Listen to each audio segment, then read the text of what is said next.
look at this entire curve with all these spikes, can you calculate how much of a vote that accounted for Biden and how much for Trump? Close to 600,000. I think our figures are about 5 million.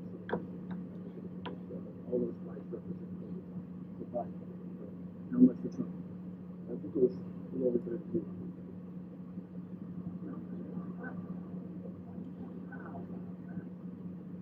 Now, just to go back to your original document, there's one page that they all have. Mail-in ballots counted without being observed. Those are the ballots we were talking about that were not observed in Allegheny County and in Philadelphia. Correct. Is that right? 682,707. Now, this is the part that is missing. Mailed ballots sent out. 1,823,148. When you go to the count of the final count of the vote, there are 2,589,242 mail-in ballots. What happened? How do you account for the 700,000 mail-in ballots that appear from nowhere? So our cyber team uses wide package techniques and done a lot of publicly available information. That information is the Secretary of State's website. That website has been updated as late as 11/16 this morning with provision of the ballots. So those numbers are still changing. They changed last night, so it's a continued target. This is 22 days after the election. That number, the 2.5 million numbers has been taken off. Is there any explanation for why it's been taken off? But has there been a change made in the 2,589,242 mail-in votes that have been counted in the total vote? I'd have to check it with the Secretary of State. Could you also check and see if there any change in the 1,823,148 ballots that were sent out? The mail-out ballots numbers seem to be lower. And is there any other method of producing ballots other than sending them out? Not that we're aware of, unless there's previous groups as a testament that Have you ever gotten a chance to examine any of these ballots? No, that would be part of the forensic process. One suggestion is whoever does the analysis is using paper ink analysis or a microphotometer that would analyze the ink on those ballots to see if they were mass produced. So in addition to the 682,770 ballots that were entered without a single inspection of any kind, there also appear to be something like 700,000 ballots, mail-in ballots, that were never sent out, that were counted. There are no discrepancies. That's a pretty big discrepancy. And that's been there. Thank you. We do have to press on to the next panel since we have a lot of questions about everything here. Mr. Mayor, could you introduce the next panelists? So now we have Jane Winters, Gary Feldman, who's going to be on a Zoom. Is he here? Please come up as you're calling.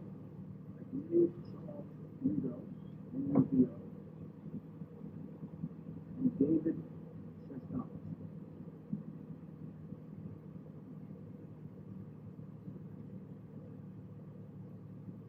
I have them all.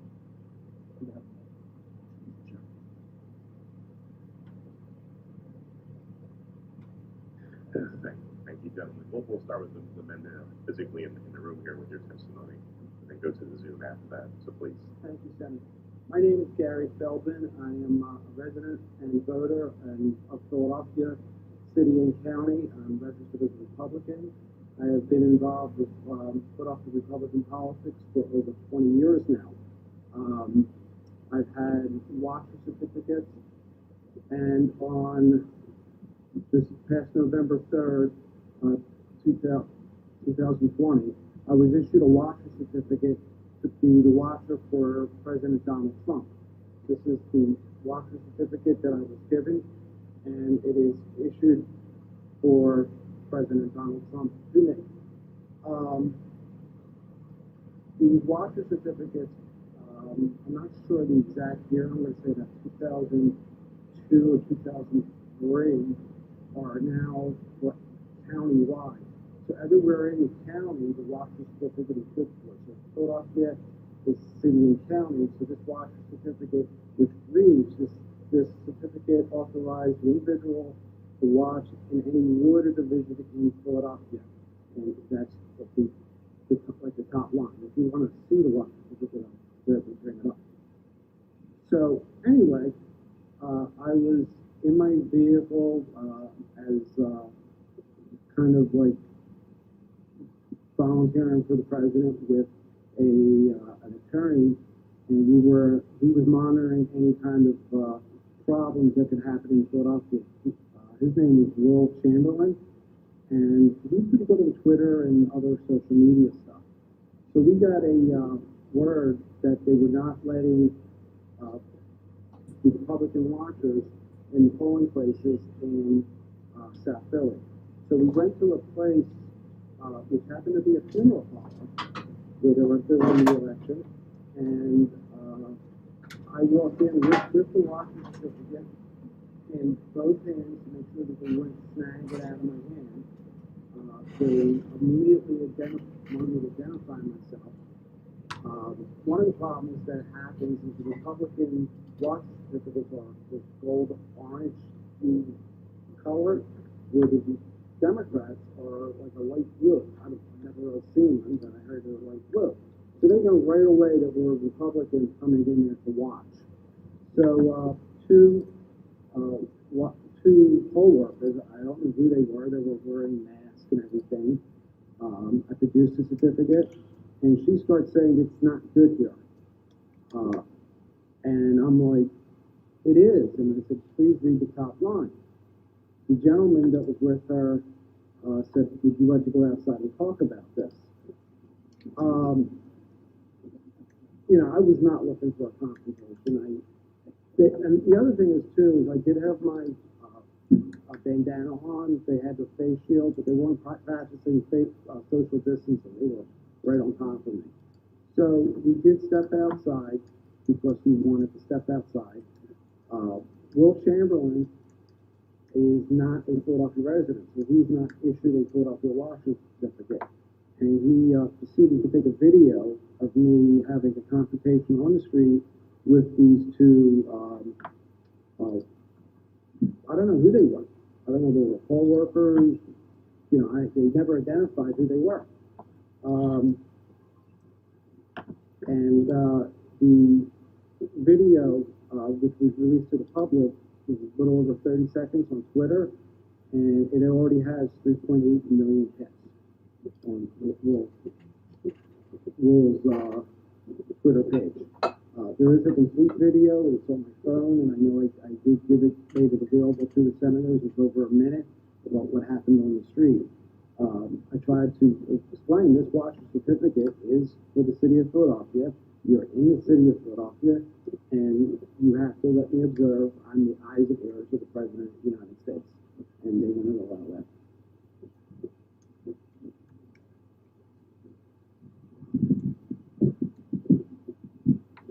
Thank you for the opportunity to be here today. Oh, yeah. I had another thing which was really kind of crucial. When this happened, the fact checkers group or organization, I don't even know what they are, started to put disclaimers on my video. Fact checkers said they contacted me. Fact checkers never contacted me. Fact checkers said that it was a misunderstanding. They said the commissioner's office tried contacting me. They used the name Kevin Feely from the commissioner's office. I don't know who Kevin Feely is. Nobody from fact checkers called me. I don't even know if they have my phone number. And the commissioner's office did nothing to follow up on any of this. I did see Commissioner Al Schmidt when we were doing canvassing, but we didn't mention anything about what happened that day.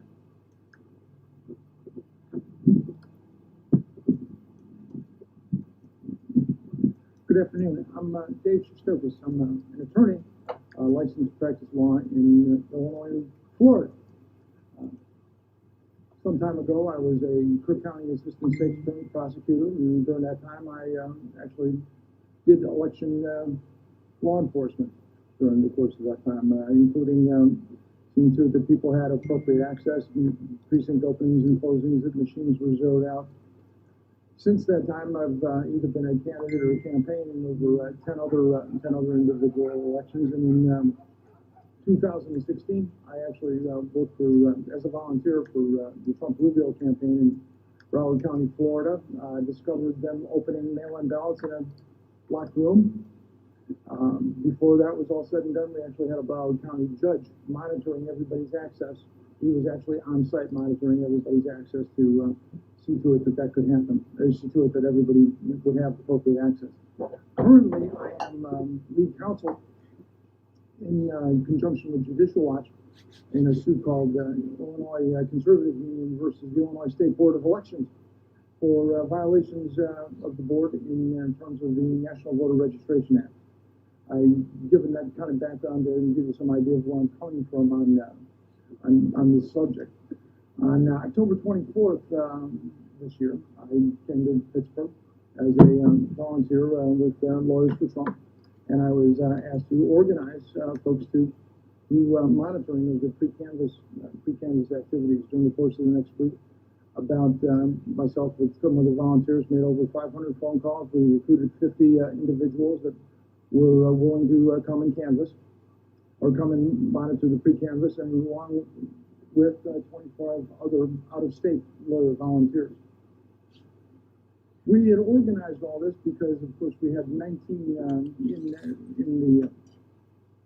Allegheny County. There were 19 Republicans on the ballot, and so we were able to have credentials through the RCAC for 19 watchers at any given moment. So we had to organize them. So we organized everybody during the course of time, and they had given us credentials in advance. And then 2 days before the election, the Friday before the election, we got a call from the electoral board and said, oh, by the way, you need to submit everybody's credentials in advance, and you need to have everybody's signatures on the credentials that you sign in advance.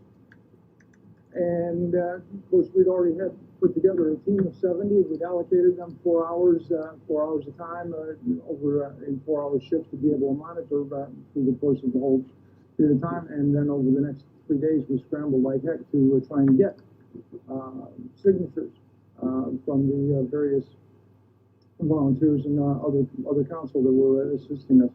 Needless to say, we lost about 25 folks that we were unable to get the credentials to in advance and get the signatures back and forth and all the things necessary to do that. So I wanted to mention that you're hearing about global, huge global issues, but it goes down to the petty as well.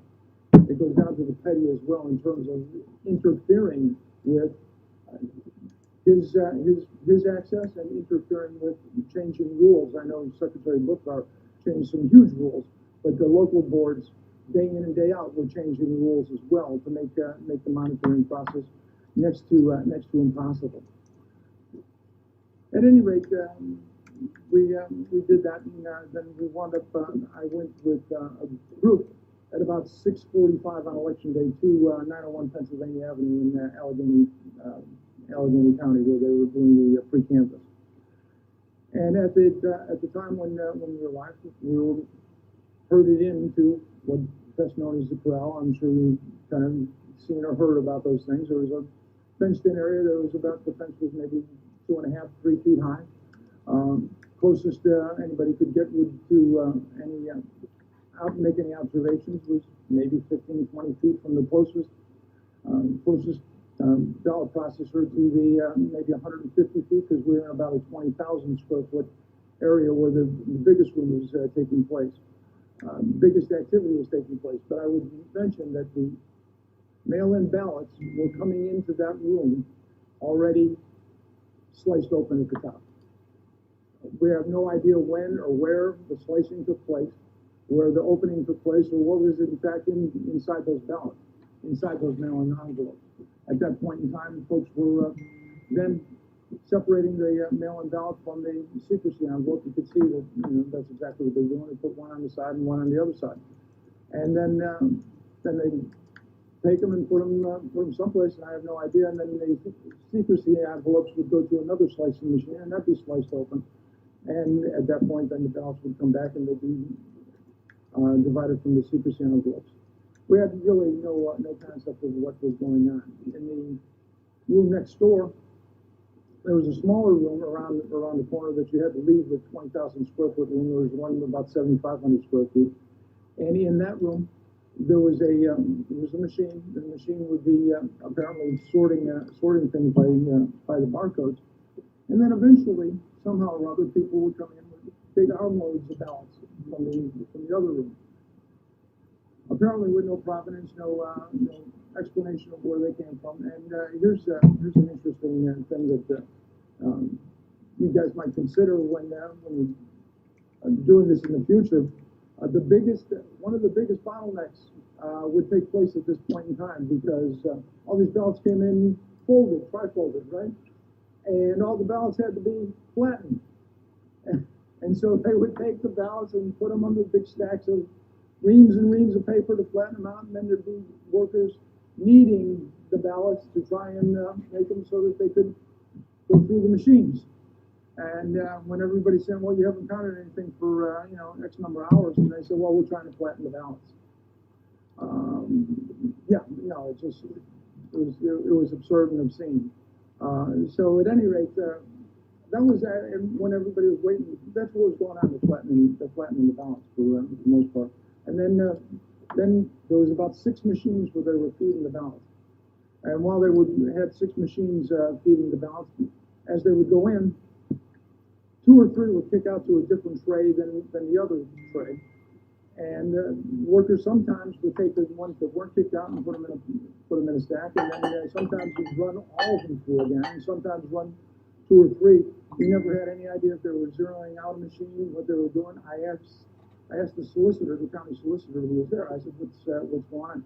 He told me that this was a Pitney Bowes representative working there that had been sworn in as a county representative, and that sometimes the ballot machine doesn't count those things, and then so he runs them through and zip. But there was absolutely no provenance to what was going on in the counting machines. I have no idea, because of course they would just take stacks of ballots that have been sitting under reams of paper trying to be flattened, and then run them through the machine. So we have no idea about that. And so at one point I asked the county solicitor, I said, can you describe for me the journey of a ballot from the time it hits the door to the time that it's counted? Where does it go? What's the process, etc.? I had a short answer: no. I then asked him, I said, can you give me any written protocol about what is supposed to happen? It hits the door, then it goes to a machine, theoretically sorted by barcodes, from what I understood from someone else, so that if there's a challenge in advance of the election, they know where to look, because of course at 5 p.m. on the Friday before elections, you can challenge things for people having died and a few other reasons. And but then I said, is there any written protocol for that? And he said, no, we have no written protocol for what we're conducting, what we're doing here.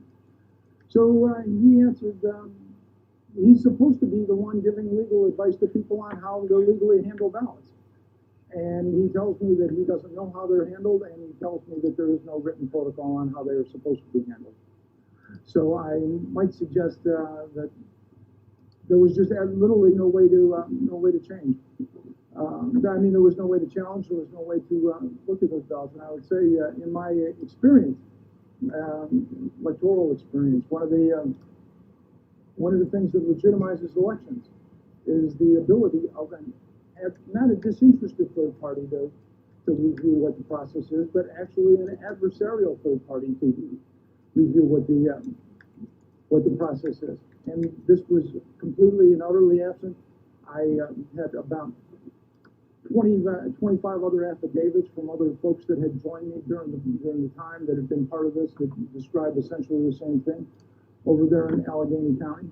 Most of whom were attorneys and had been versed on the comings and goings of the Pennsylvania Supreme Court, which I might suggest ultimately the last decision in Ray Canvassing, when the Pennsylvania Supreme Court ultimately said that it doesn't matter how far you're away from the ballot because you don't have the right to challenge anything anyway. I read the opinion and I said to myself, the Pennsylvania Supreme Court just called off elections in the state of Pennsylvania. And I would suggest that the remedy for what the Pennsylvania Supreme Court does lies with the distinguished legislators that are before me. But the fact is if there is no opportunity for anybody to look at them, and the court has the temerity to say, it doesn't matter. It doesn't matter if you come in or not. It doesn't matter how far you are, because even if you're there, you don't have the right to do anything.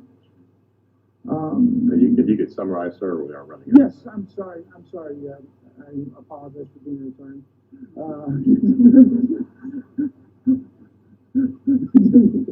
No, I apologize, Senator. But I just I'll summarize in one thing. One of the guarantees in the United States Constitution is that, in fact, every state shall have a Republican form of government. And I would suggest to you, if the Supreme Court of Pennsylvania determines that they're going to run the state and allow the local election authorities to essentially appoint winners, the state of Pennsylvania no longer meets that guarantee as a Republican form of government. Thank you. Thank you, sir.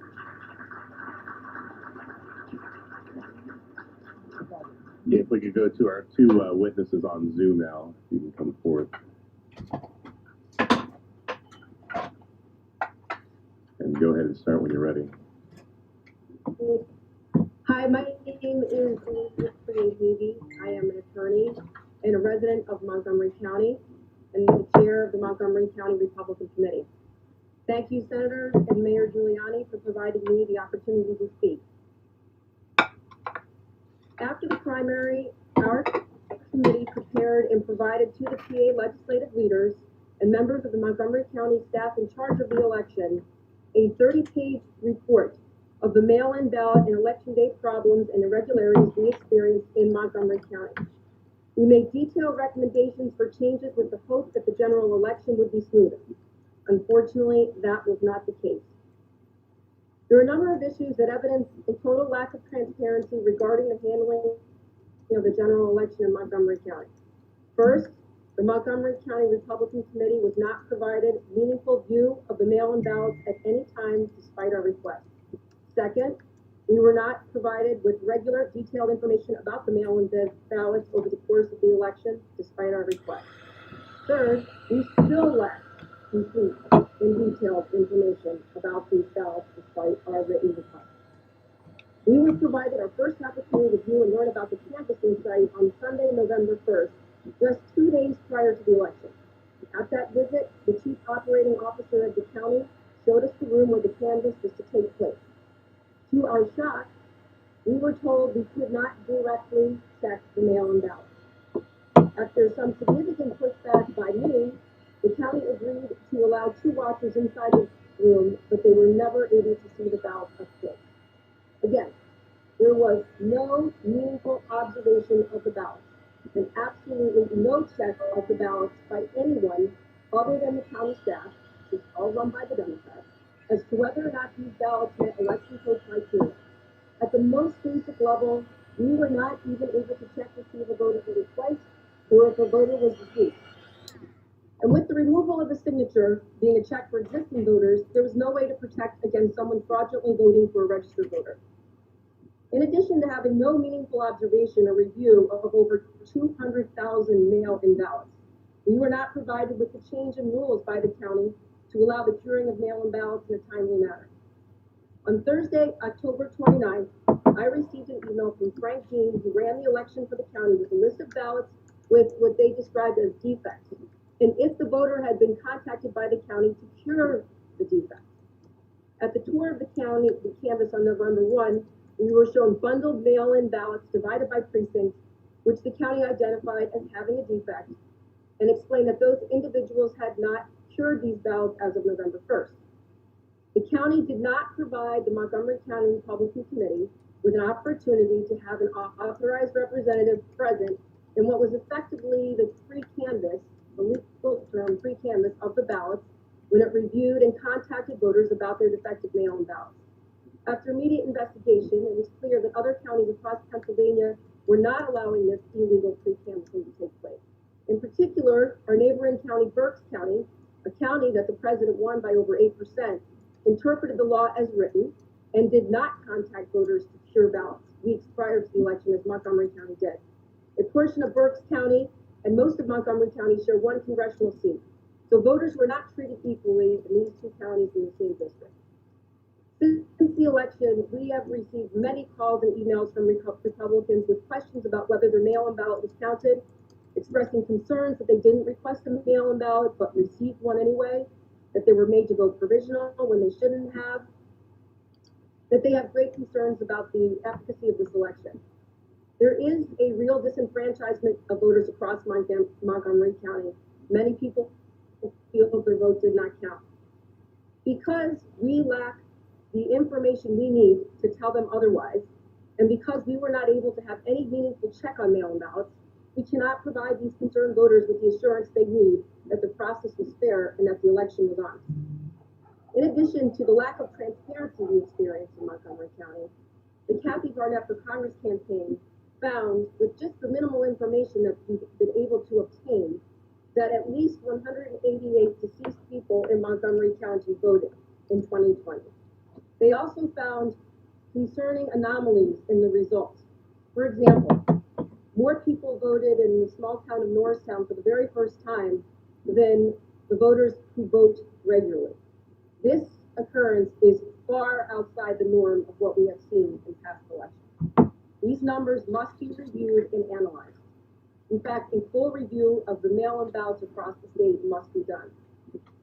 In order for this country to have trust in the electoral process, elections must be viewed as open and transparent. Both the Democrats and the Republicans should be provided with the same information throughout the process, and there should be meaningful opportunity to observe and object, not last-minute disclosures and rule changes. This legislature must reform the election law to provide for such transparency all along the mail-in ballot process from start to finish. And people need to feel confident that the same rules apply to each and every voter in every town and in every county in this state. Thank you.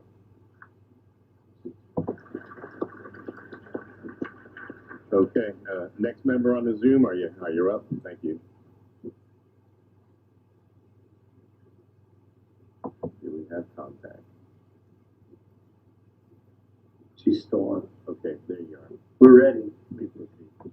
For Julie Beatty. Go ahead.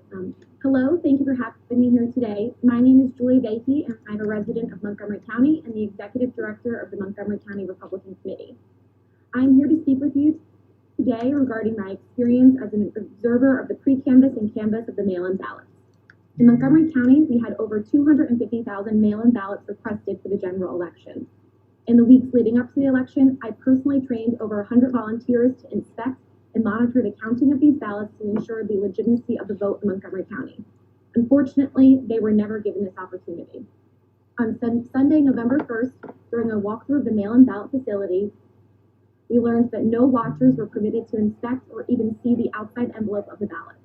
After some significant pushback by our chairman, Liz Havey, the county agreed to allow 2 watchers inside the room, of which I was one. As an observer at the canvass, I was corralled into a small, narrow holding area, which is blocked off by tables and plexiglass barriers in the corner of the room. Due to the room layout and location of the holding area within the room, I only had visibility to the space where ballots were flattened and scanned. This was a huge area, and the closest scanner was roughly 6 feet away, and the farthest approximately 25 yards away.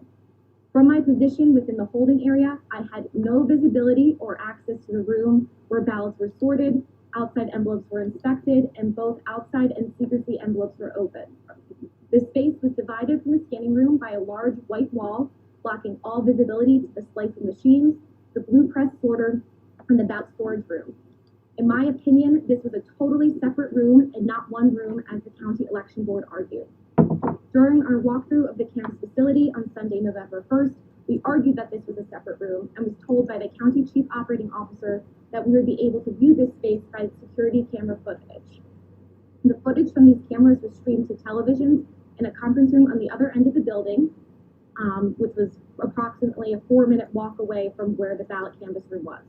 The system was not set up on our walkthrough day, and it was not until I arrived back at the facility on 7 a.m. on election day that I could see the footage was extremely poor quality, and you could only see pixelated images of workers moving around the room and had no meaningful visibility of the ballots.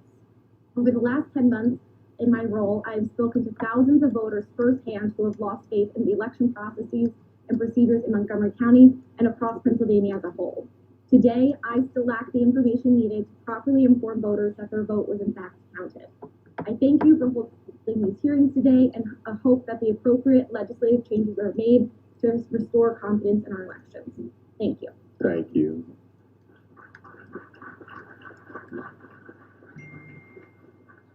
Facts are stubborn things, and I appreciate you guys laying it out there. It does make a difference. Mayor, if you can introduce the final panelists before we go to question and answer time. I believe there are two more on Zoom? Okay, please come forth, friends on Zoom, when you're ready.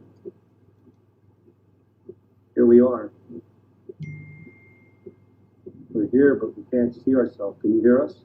We hear you loud and clear. Please begin. Okay. My name's Charles Noodle. I live in Drums, Pennsylvania. Can you hear me? Yes. Can you see me on the screen? You're not on the screen. No, but please continue. Okay. Go ahead. My mother... No, we got somebody else.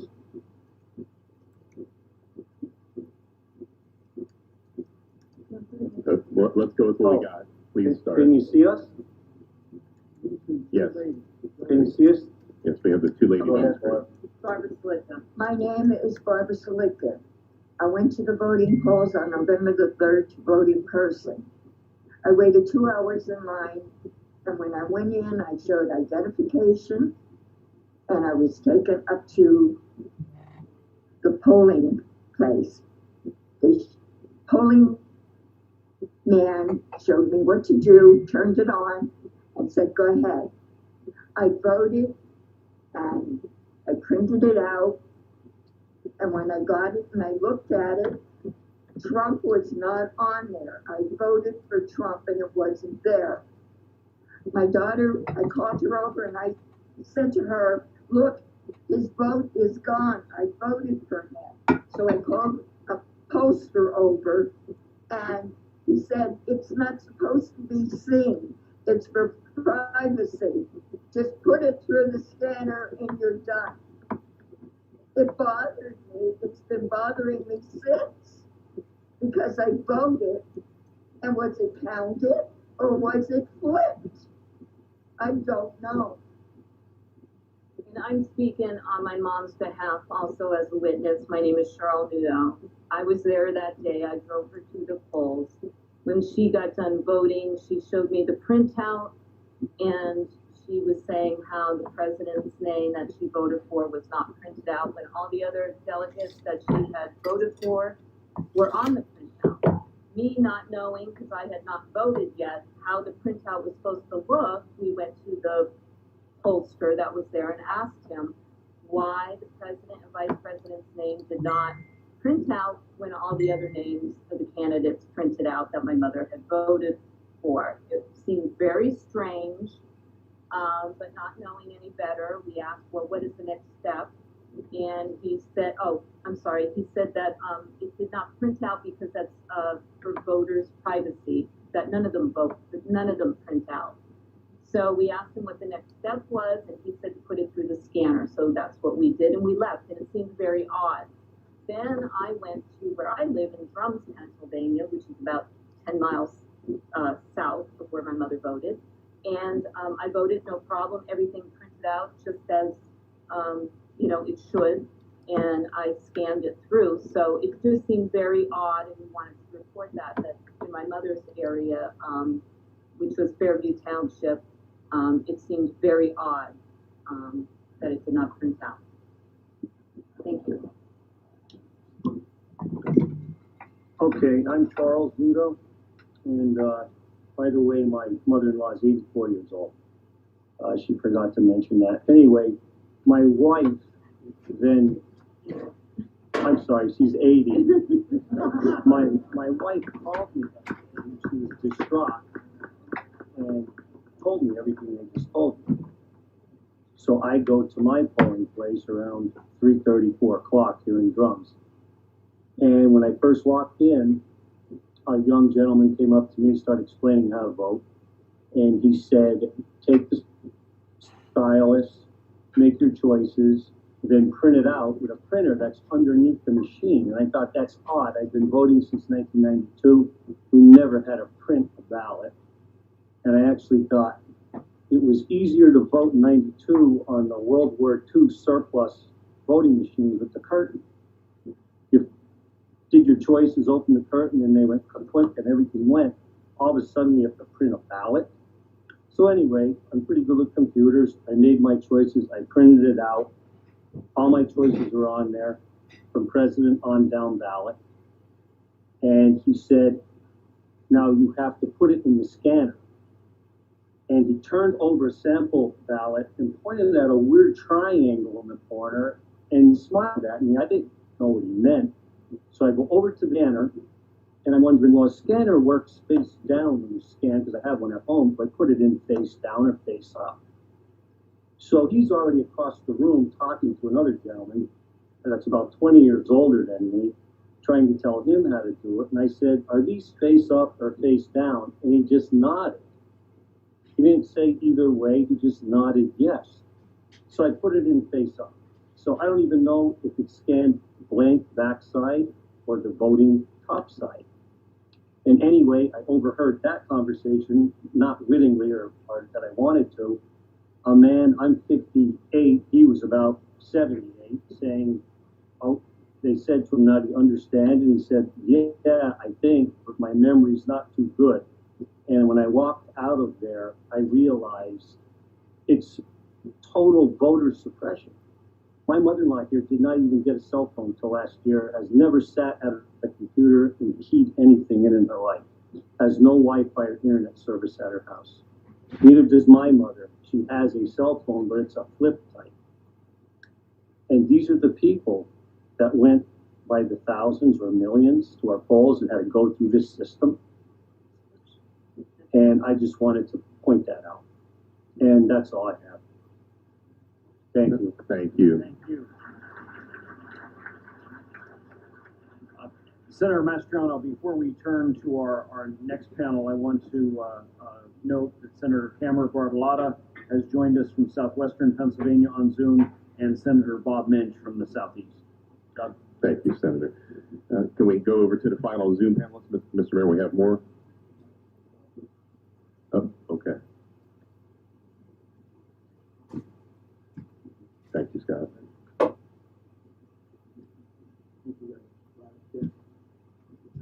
Okay. I'm sorry, is it my turn? Just hold off 1 second. Just give me a minute. Okay, it's really hard to hear you guys. Are we ready, Mom? Yes, sir. Okay. Mr. Chairman, may I introduce... Let them finish their testimony. I'm watching. It's fantastic. Let them finish their testimony. He wants to finish. He wants to finish. Okay. All right. Okay, please, can you hear me on Zoom? If you can introduce yourself and proceed. Yeah, can you hear me? Yes, we got you loud and clear. Okay. My name is Olivia Jane Winters, and I'm a professional organizer and a business management consultant, and I live in Philadelphia. I actually was asked to be a minority inspector in 3615. That's the ward in the division. I was just purely doing this to help my mom out. She's a ward leader in a different area of the city. I'm actually I'm a registered Democrat, and I just wanted to help and make sure it was a fair election. I don't care who wins. I care that it's a fair election. I showed up to the polls at 6:30 in the morning. Immediately, I was met with a hostile attitude from all of the people that I had to work with. That would be the majority inspector, the poll watcher, the machine operator, and a committee man who was electioneering in the polls. He was wearing shirts and a hat and a mask for who to vote for. We are about like an hour and a half in the morning. We have a long line of people. We must have had, 60 people in line in the building, snaking around the building. And a woman came up and said, I'd like to turn in my mail-in ballot so that I can vote in the booth. And the girl who was clerking for me said, well, if you want to turn in your mail-in ballot, we're going to need to have you fill out this form, and the majority inspector is going to need to sign the form. The majority inspector had decided in the middle of the morning to go home and was not in the polling place for over 45 minutes. To my understanding, you as a minority, I'm sorry, not the majority inspector, the judge of elections, my apologies. She had gone home, and to my understanding, the judge of elections is not to leave the polling place. So she was out of the building. We needed her to sign this form. The man who was electioneering and was a poll watcher, but also a committee man, confronted myself and the clerk and said, you don't know what you're talking about. Anybody can sign the affidavit. Why don't you stop trying to cause problems? Why don't you shut up? Started getting in my face, cursing at me, telling me that I needed to be quiet, that I didn't know what I was talking about, and I should just learn to sit down and not say anything and just let it happen. And my clerk and I said, no, we're not going to let that happen. That's ridiculous. It says very clearly in our training and on this sheet that an affidavit needs to be signed by the judge of elections if somebody's going to turn in a mail-in ballot before they can go vote in the booth. We made her wait. Finally, the judge of elections came back. Not, of course, before he was threatening me. The majority inspector threatened to slap me in the face. And he told me that it was going to become a quote-unquote racial issue. I'm not really sure why that would become a racial issue. It has nothing to do with race. It has everything to do with following procedure and making sure it's an honest election. I felt threatened. I called my ward leader. The ward leader then called the commissioner for Philadelphia, Al Schmidt. Al Schmidt had me call and report that to the DA. And then about an hour and a half after that, the majority inspector told me that she wanted to vote because we had a lull in people coming to the polls, so it was pretty quiet. And I looked her name up so that she could sign the book, and it said that she needed to remit her mail-in ballot or vote provisionally. She said, oh, I threw that in the trash. And I said, well, then you have to vote provisionally. And the machine operator and the same committee man / poll watcher who was electioneering that I mentioned before got up in my face again, told me that I didn't belong there, that I needed to shut up, started cursing expletives at me again, told me that they were going to allow her to do that and I better be quiet about it. And then they let her go into the polls and vote, and she did not vote provisionally at all. She voted, and who knows, maybe she voted twice. Not to mention, it wasn't until I had actually called our ward leader, who had called the commissioner, who had called the DA, that they then sent representatives down to discuss this with me and defend me. I mean, I had maybe 6 men there because I was being threatened in the polling place. And The committee man that I mentioned earlier, who was threatening me, then got his cousin involved, who was working the polls as a poll watcher and was also wearing electioneering gear. She got up in my face, demanded to see my credentials, then tried to refuse to give them back to me, told me that they were illegitimate minority inspector certificates. They basically told me they were going to call my council rep and he was going to come down and make me leave. Just ridiculous threats. I then testified in a hearing for the city of Philadelphia for them on election day regarding this harassment.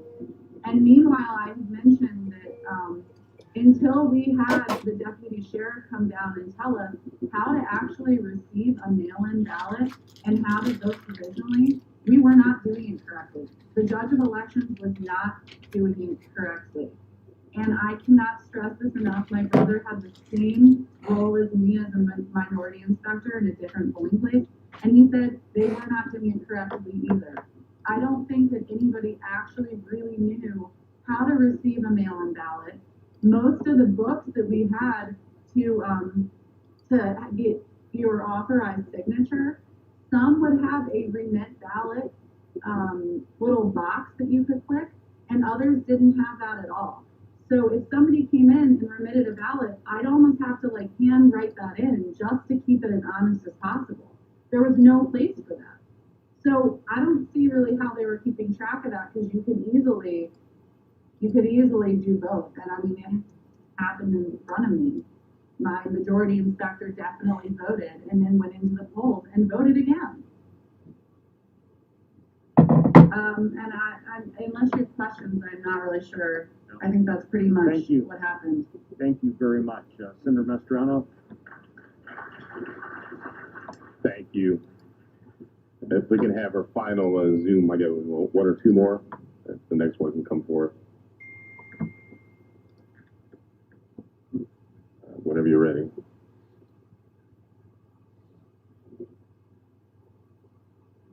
Okay, are you on? Hello? Can you hear me? Hello. Okay, over to you. We can hear you. Am I on? Yes, please begin. You have the floor.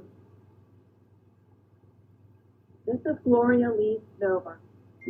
I am chairman of the Northampton County Republican Committee. Northampton County is a Democrat county where Republicans win elections. I have been involved in the political process in Northampton County for more than 25 years. I've worked on campaigns for township supervisor to president of the United States. This year was one of the most vast, complex elections I have ever had to oversee as party county chairman. The complexity was due to the new mail-in ballot system and ever-changing rules. The unmanned drop boxes in the general election that we did not have in the primary. Also changing the fact that voters could bring their ballot to the polls and vote on the machine, and many other new procedures. There was mass confusion regarding the mail-in ballot system. I fielded scores of calls from Northampton County voters and collected incident reports from voters and poll watchers regarding the November 3rd election. The typical calls I would field were, I didn't ask for a mail-in ballot. Why am I on the mail-in ballot list? I did not get my ballot. What should I do? It's been weeks. How come my wife got her ballot and I didn't get one? We applied on the same day. How can I vote on the machines if I applied for a ballot? Is it safe to put my ballot in the mail? My ballot says it wasn't received, and I turned it into the election office in person. My ballot says canceled. What does that mean? I voted in person, and it still says not counted. I've been on hold with the election office 70 minutes. What do I do? In turn, because of these questions, I had a number of phone calls and emails correspondence with the election office and the county solicitor before election day, trying to make sure I was disseminating information correctly to the voters, volunteers, and the campaign. One call turned heated when the registrar threatened to turn me over to the district attorney for posting a picture of a voter ballot harvesting a large bag of ballots at a Northampton County drop box.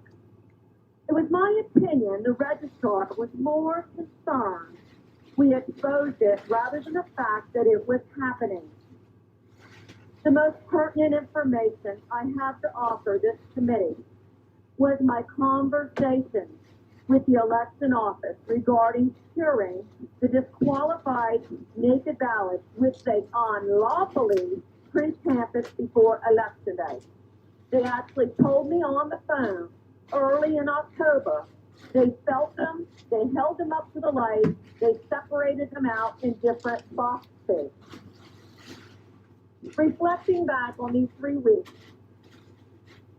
in the experience, the major concerns regarding this election are equal protection.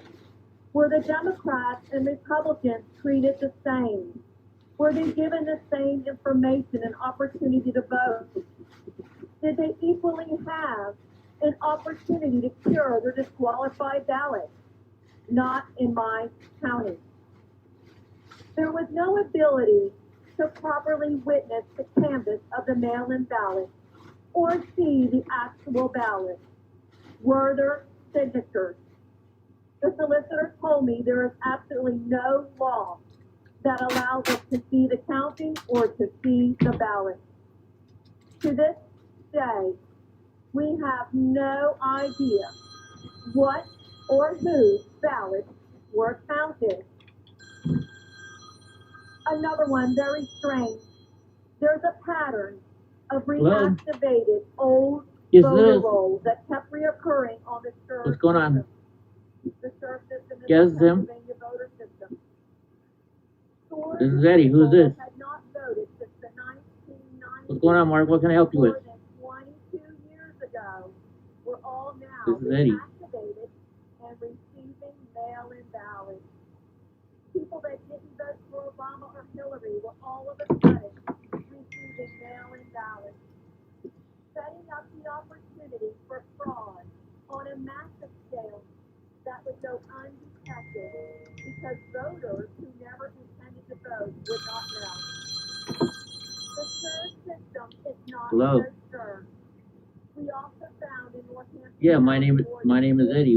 Which Eddie are you looking for? I'm a handicapped guy on a scooter. The mail-in ballot was received in the election office on a date before No problem. it was even mailed. Oh no, I live on Cleveland. You got the wrong. You got a different one. Thank you for allowing me to share my election. Mark, which Mark are you, bro? With you to remedy the mail-in Oh, okay. process. Right on. Thank you. Thank you for your testimony. You're good, bro. It's all good. All right. Bye.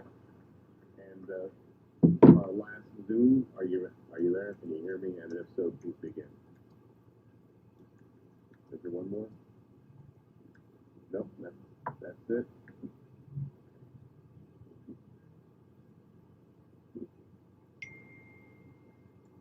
Let me begin now with questions from our representatives and senators. I believe probably about 30 minutes. Oh, we have one additional witness. Please.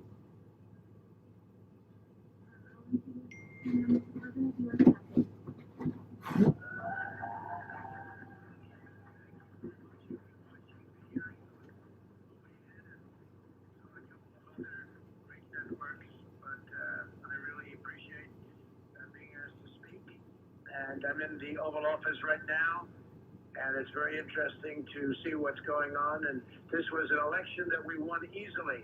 We won it by a lot. A big energy official was on this morning on a important show and said there's no way Trump didn't win Pennsylvania because the energy industry was all for him. I saw, with my eyes what happened. and he told me horror stories, absolute horror stories. So this was very sad to say it. This election was rigged, and we can't let that happen. We can't let it happen for our country. And this election has to be turned around because we won Pennsylvania by a lot, and we won all of these swing states by a lot. Anybody watching television the night of the election was saying, wow, I was called by the biggest political people, congratulations, sir, on a big win. And all of a sudden, ballots were dumped all over the place, and a lot of horrible things happened. And everybody in that room, I want to thank all of the people that signed affidavits and all of the speakers. You're fantastic people. You're great patriots. I want to thank the senators for being there. And it's so important. Day before Thanksgiving, it really represents somebody. Between the voter suppression and all of the horrible things that happened to poll watchers, we have poll watcher affidavits piled up to the ceiling. They're all over. They were treated horribly all over this, all of these swing states. I mean, virtually all of the swing states. And many other things were happening that were horrible, just horrible. But the poll watchers weren't allowed to watch. They were, in many cases, whisked out of the room, not only into pens that were 20, 30, 40, 60, 100 feet away, where you couldn't even see. They were using binoculars. People are reporting that they had to use binoculars, and that didn't work. If you were a Republican poll watcher, you were treated like a dog. And the Democrats had no problem, but they were rough. They were literally pushed out, and it was rough tactics. This is what happened here. This is not the United States of America, what happened, and I think everybody knows that. That's why you're there, and that's why you're so vehement about it. We have many cases of people walking in. A woman, an elderly woman, walks in looking forward to voting November 3rd and says, oh, good, where would I go about voting? I'm sorry, you've already voted. Your ballot is in. I said, no, I didn't vote. No, your ballot is in. You've already voted. In all cases for Biden, by the way. She said, no, I want to vote. Nope, your ballot is in. And then they give her a provisional ballot to sign, which goes nowhere. It's a disgrace that this is happening to our country. We won this election by a lot. We got 74 million votes. And if you would have said 74 million votes the day before the election, every single professional in the business would have said there's no way of beating that. We got 11 million votes more than we had 4 years before in 2016. And we had many votes more than Ronald Reagan had when he won 49 states. And nobody would have said we even had a chance of losing. And all you had to do is take a look at the numbers at 10 o'clock in the evening when everybody thought the election was virtually over. And then very weird things happened. They're not weird to professionals, and they're not weird to donations and other people that operate machines, and they're not weird to the people that handle the ballots where they were flooding the market. People were getting 2 and 3 and 4 ballots in their home. People that were dead were signing up for ballots. Not only were they coming in and putting in a ballot, but dead people were requesting ballots, and they were dead for years, and they were requesting ballots. And the whole world is watching us. The whole world is watching the United States of America, and we can't let them get away with it. And we have judges that are afraid to make a decision. We have judges that don't want to do the same thing. Well, a very good lawyer said, well, sir, I mean, that's a big statement for a judge to overthrow an election. I said, really? If he got hundreds of thousands of votes more than he was entitled to get through all of the things that I'm listening to right now, and you're just covering a few of them.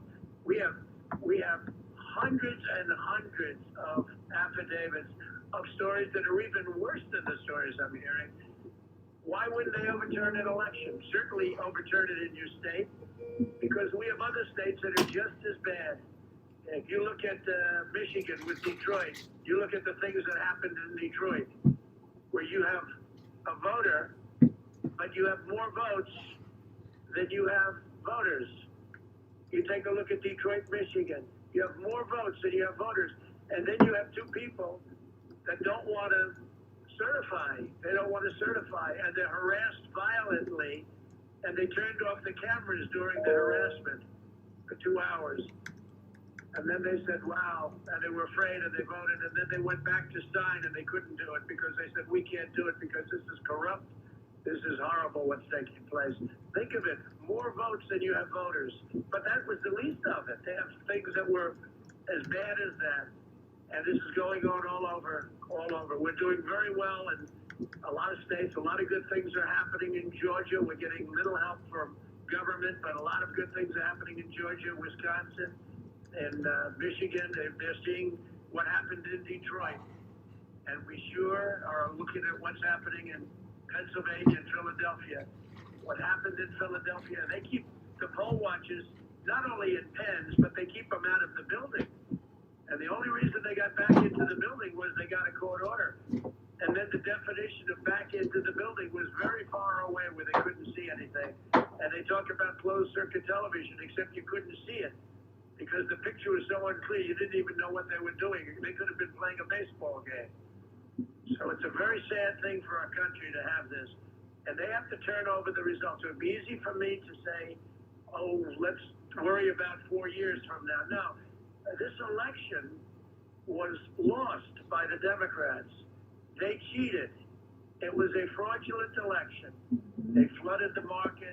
They deported everybody in ballots. And I just want to thank everybody for being there.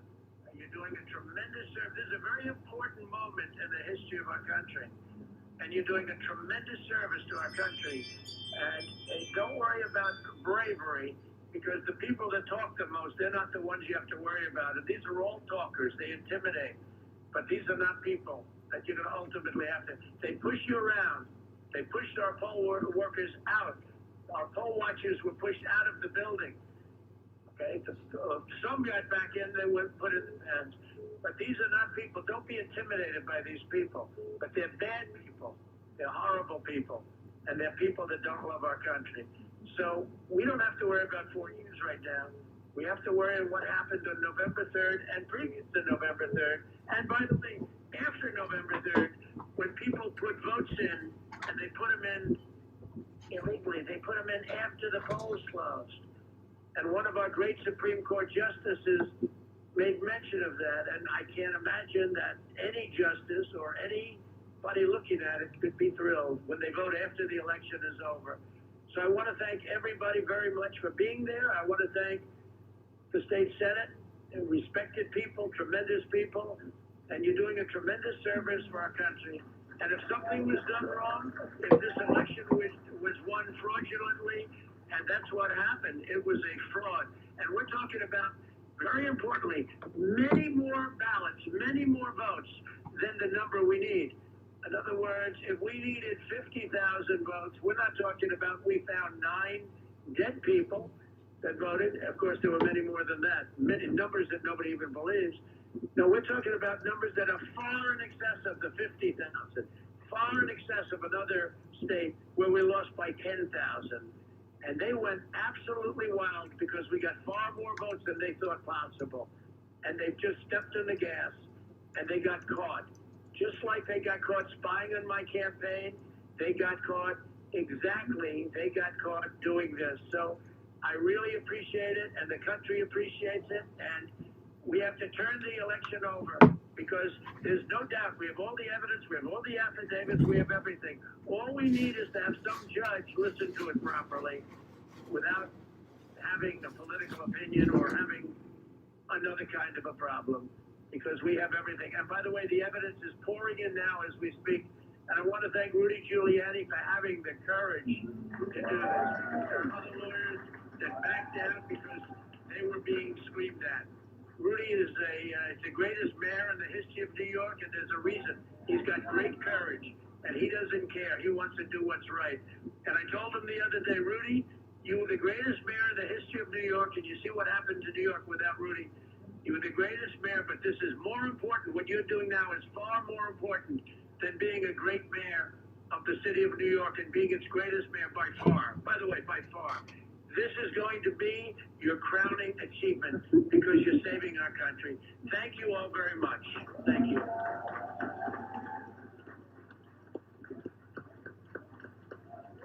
you.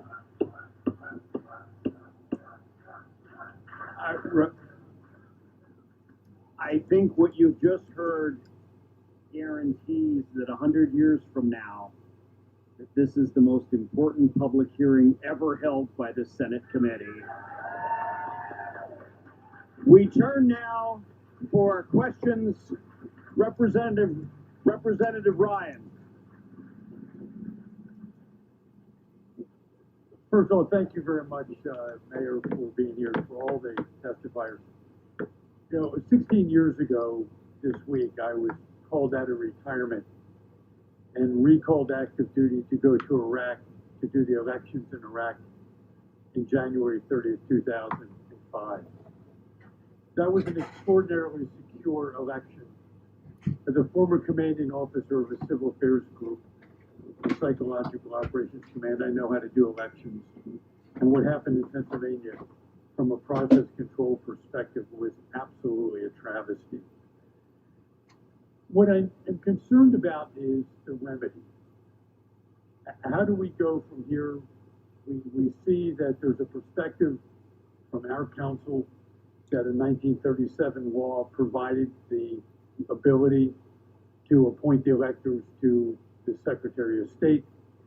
And I'm curious as to whether or not, sir, you believe a special prosecutor should be appointed at the federal level to look at all these irregularities, or whether or not there is still actions that can be done at the state level to ensure that the goal of what we're attempting to do is to ensure, as we did for the people in Iraq and as I did for the people in Haiti, to ensure that the results are fair, accurate, transparent, and a representation of the will of the people of the United States.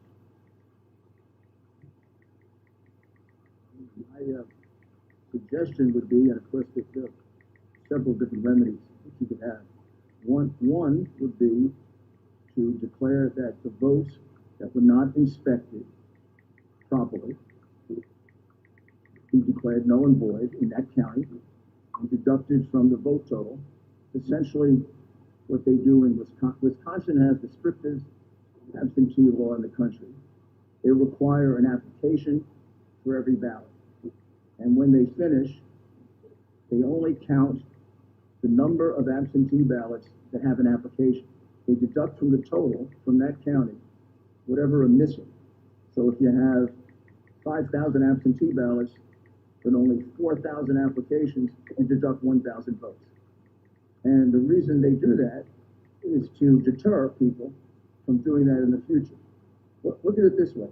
If you didn't deduct the 678,000 or whatever it is votes that were not counted, there's no penalty for it. What stops them from doing it again next time? And this is a question of not voters acting improperly. It's a question of the inferior officers of this state, because they're inferior to the legislature in this regard, acted improperly. They conducted a completely sham election.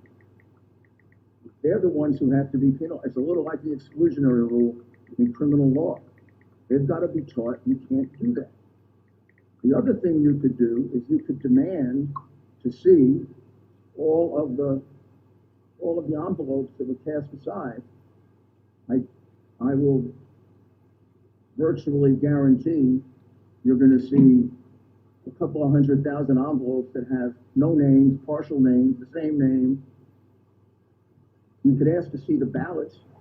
You're probably going to see ballots that are official and ballots that are unofficial. You have two major gaps.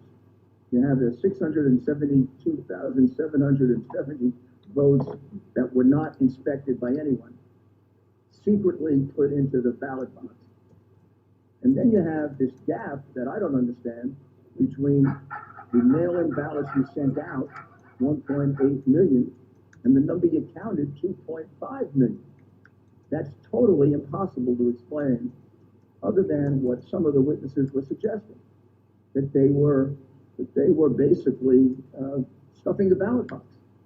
I believe what happened is they never expected to be behind by 700,000 or 800,000 votes on election night. They expected to be behind by a couple of 100,000. In Philadelphia, to steal a couple 100,000 votes, they do it every year. That's not going to be tough. Now you had a real big problem. So you had to create mail-in ballots, you had to stretch it out for a while. We didn't go into detail on the Dominion system, but we have two other experts who can show you how they injected votes into the Dominion system. And also, so I think I would settle this election, but I would definitely appoint a special prosecutor to prosecute the people who conducted this election. You might even ask just a general question: how could the governor and the elections commissioner, how could they have selected a company that counts our votes outside the United States? Amen. I didn't know that. Thank you. Thank you. Representative Mall, questions for any of our panelists? This is like our lightning round here.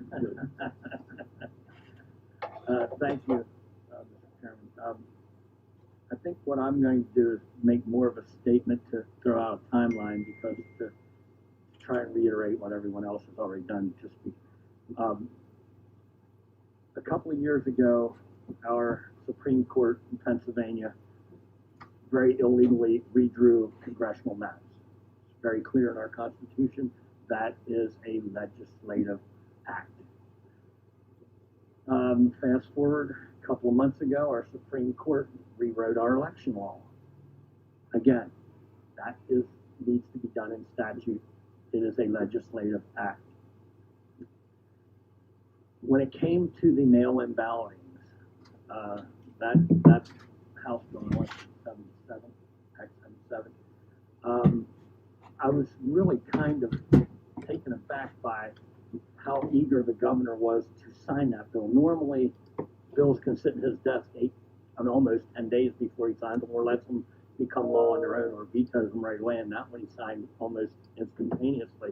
And I just kind of wondered, so after I saw what happened in the primary, I wrote House Bill 2626, and this is where it kind of locks it in for me, Mr. Mayor and panelists. In House Bill 2626, I saw where there could possibly be stuffing the boxes.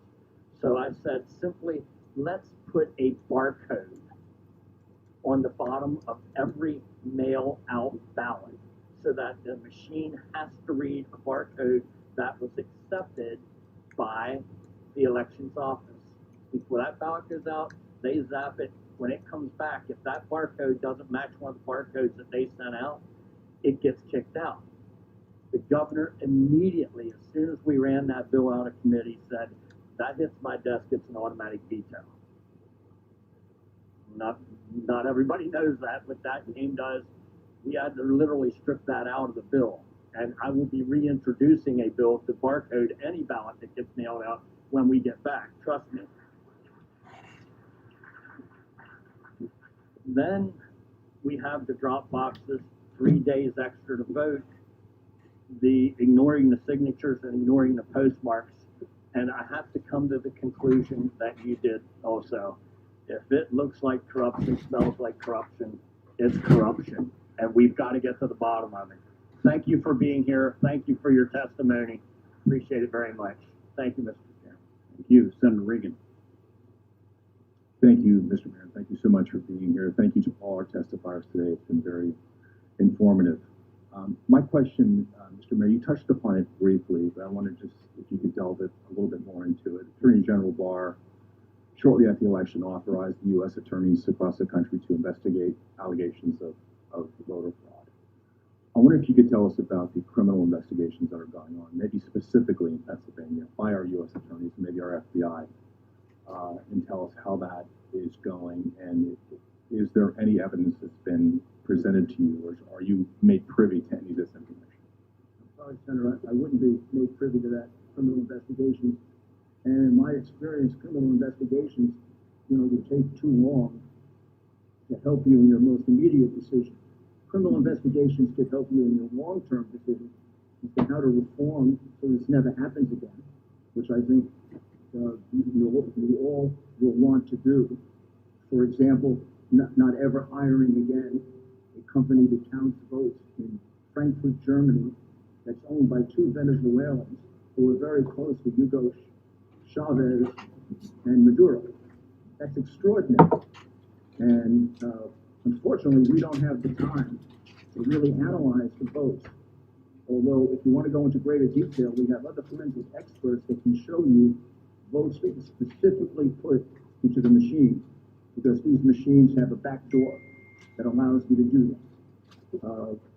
So I would say the criminal proceedings are going to take 6 months to a year.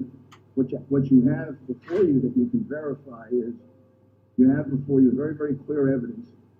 It's not small. It's not as if these are a couple little mistakes that happen in every. I hear people say, "Oh, every election has a couple of little mistakes." Not 682,000 ballots that nobody got to inspect. That from time immemorial, we've never had trouble in America with absentee ballots. I've been at absentee ballot contests in New York, and they can, they can be pretty vicious, and the language is worse than that collating experience. But we would never think of having one without the Republican there and the Democrat there. Even in New York, we would never think of it. Here, they did it 700,000 times. That's an insult to the legislature, because you didn't provide for that. And you've got this gap with 700,000 unexplained mail-in ballots that come out of nowhere. So I think you have more than enough to say that this election, the numbers don't add up. It's easy to figure out what the right numbers are by excluding the illegal votes and count the honest votes, and the winner of the election changes. Thank you very much, sir. Thank you. Senator Mario Scavello. I'm just going to make a couple of comments. First off, I want to thank everybody for coming out here today. We need your support, your continued support throughout this whole process, because we're going to also get the other side that don't want us to do anything at all, and we definitely need to do something. We need to correct this problem. My Northampton County chairperson, Lee Snow, did an excellent job explaining what was going on in Northampton County. One of the biggest things that bothered me more than anything else was people that went back, went to vote, and they were told they already voted. That happened. I must have heard it from 50 people in my district.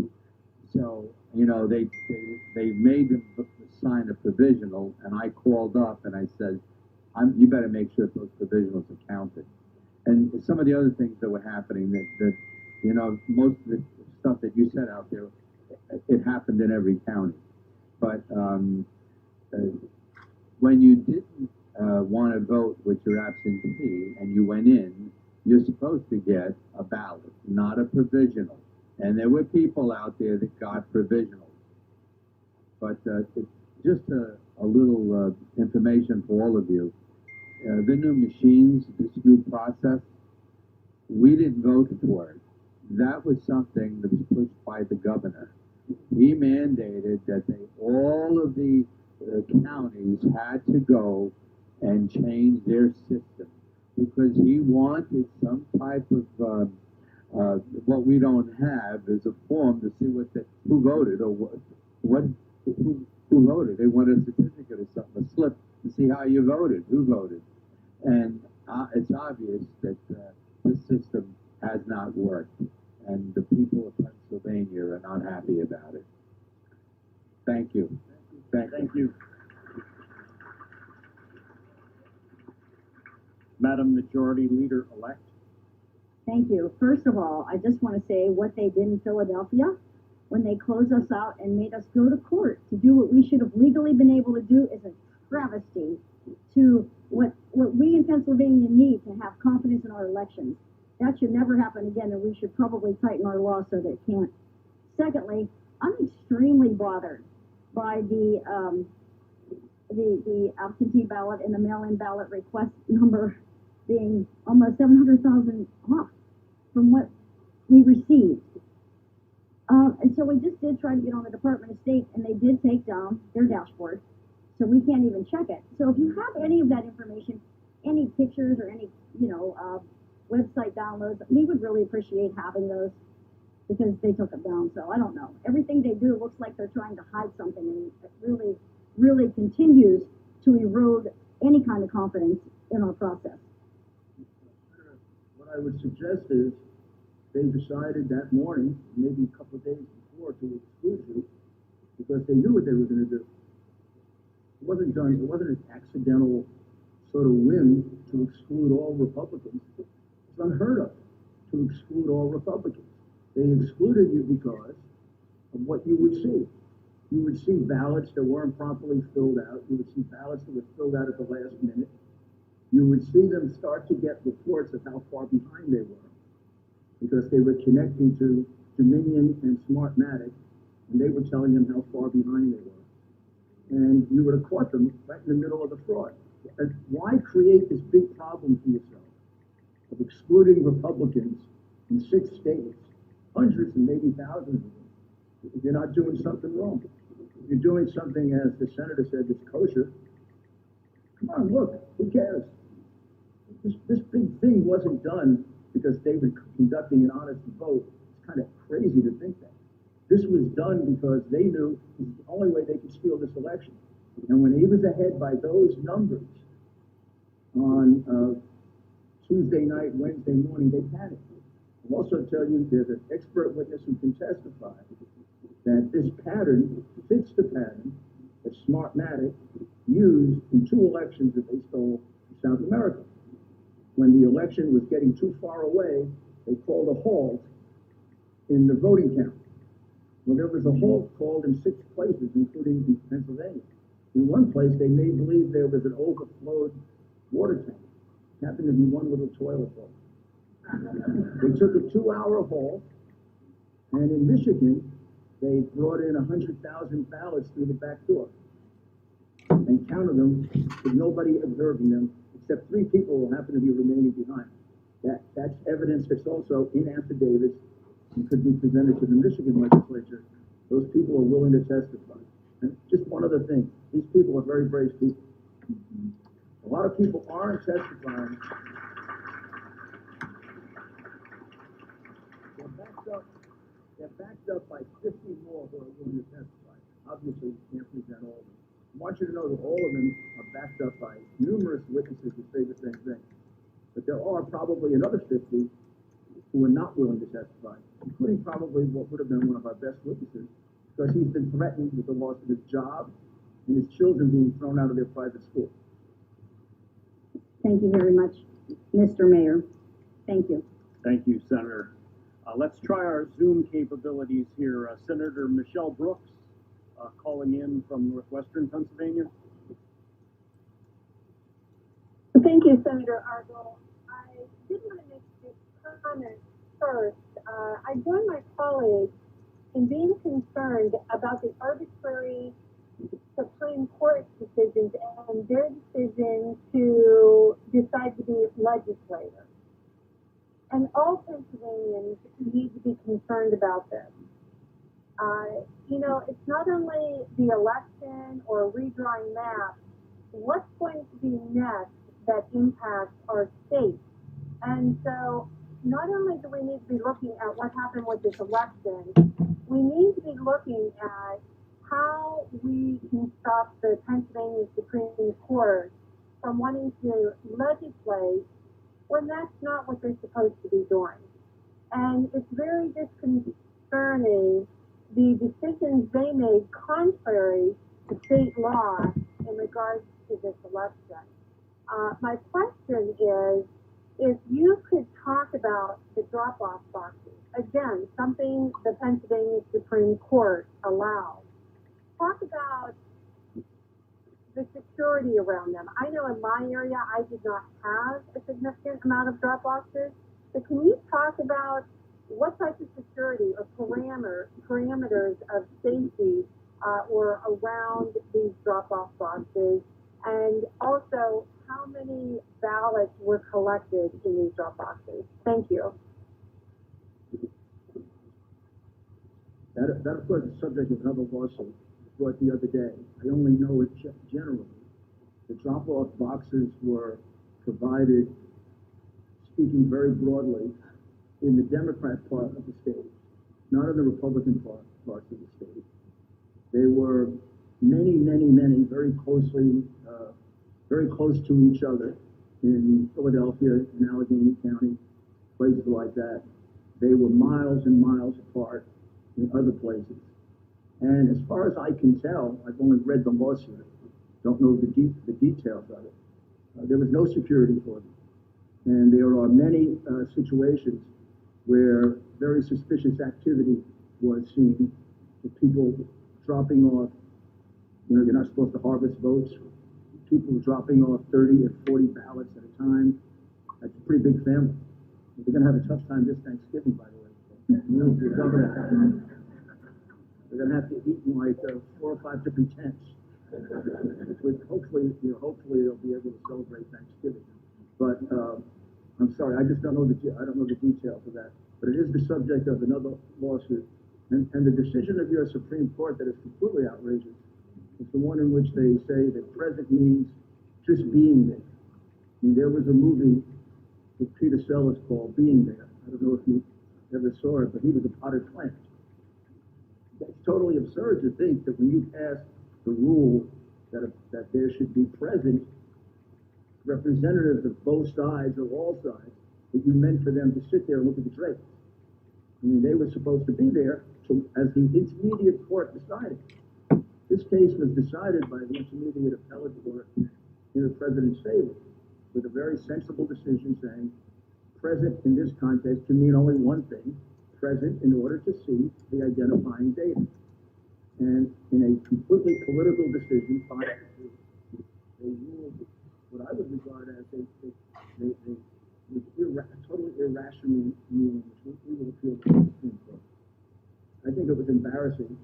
Thank you. For them to rule that way. Thank you. Senator Judy Ward.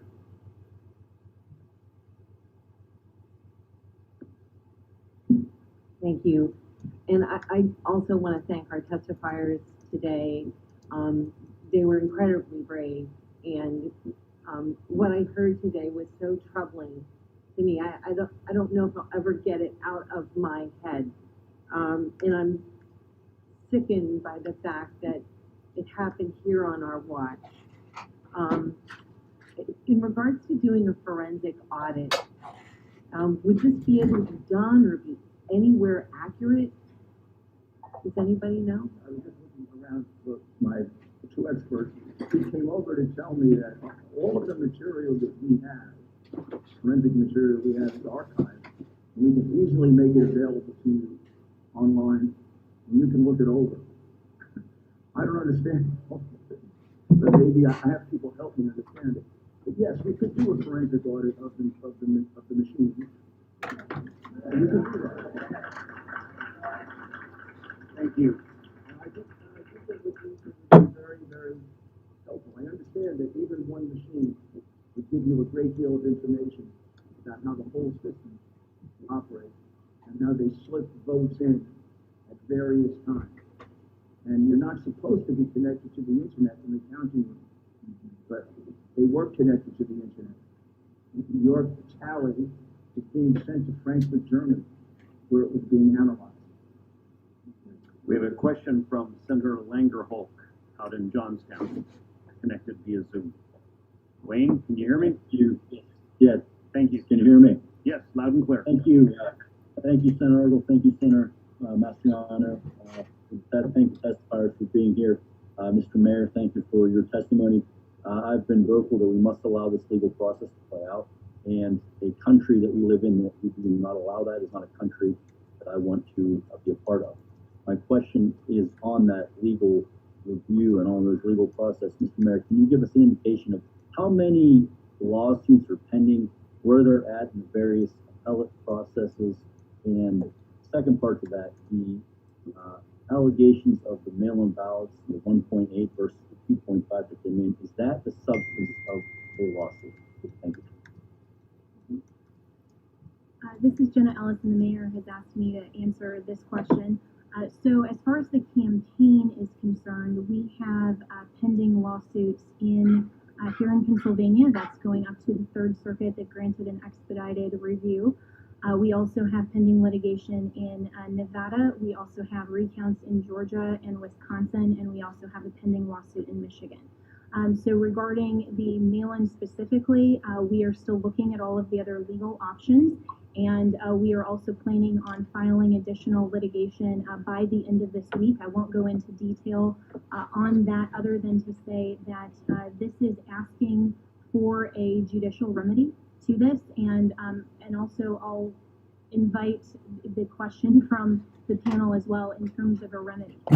Part of what we are asking, or what we did ask initially, was to stop certification so that we could get to the bottom of this process. Clearly, you've heard sufficient evidence today that would lead any reasonable finder of fact to say that there's been sufficient evidence that you should stop that, you should not move forward with certification. What we would ask the judiciary in terms of remedy can be legislative as well under the Constitution. And I would direct your attention to Article 2, Section 1.2, which says that each state shall appoint in such manner as the legislature thereof may direct a number of electors. And so you, the legislature, without judicial oversight, can direct and take back that power. You have the opportunity as the legislature, and legislature in this context means the state legislature.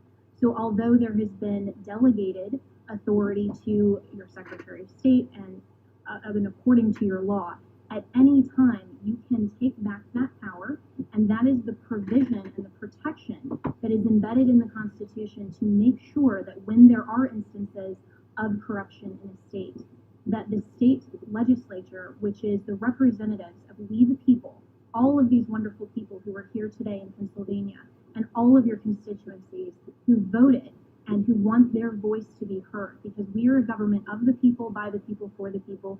We the people need to submit.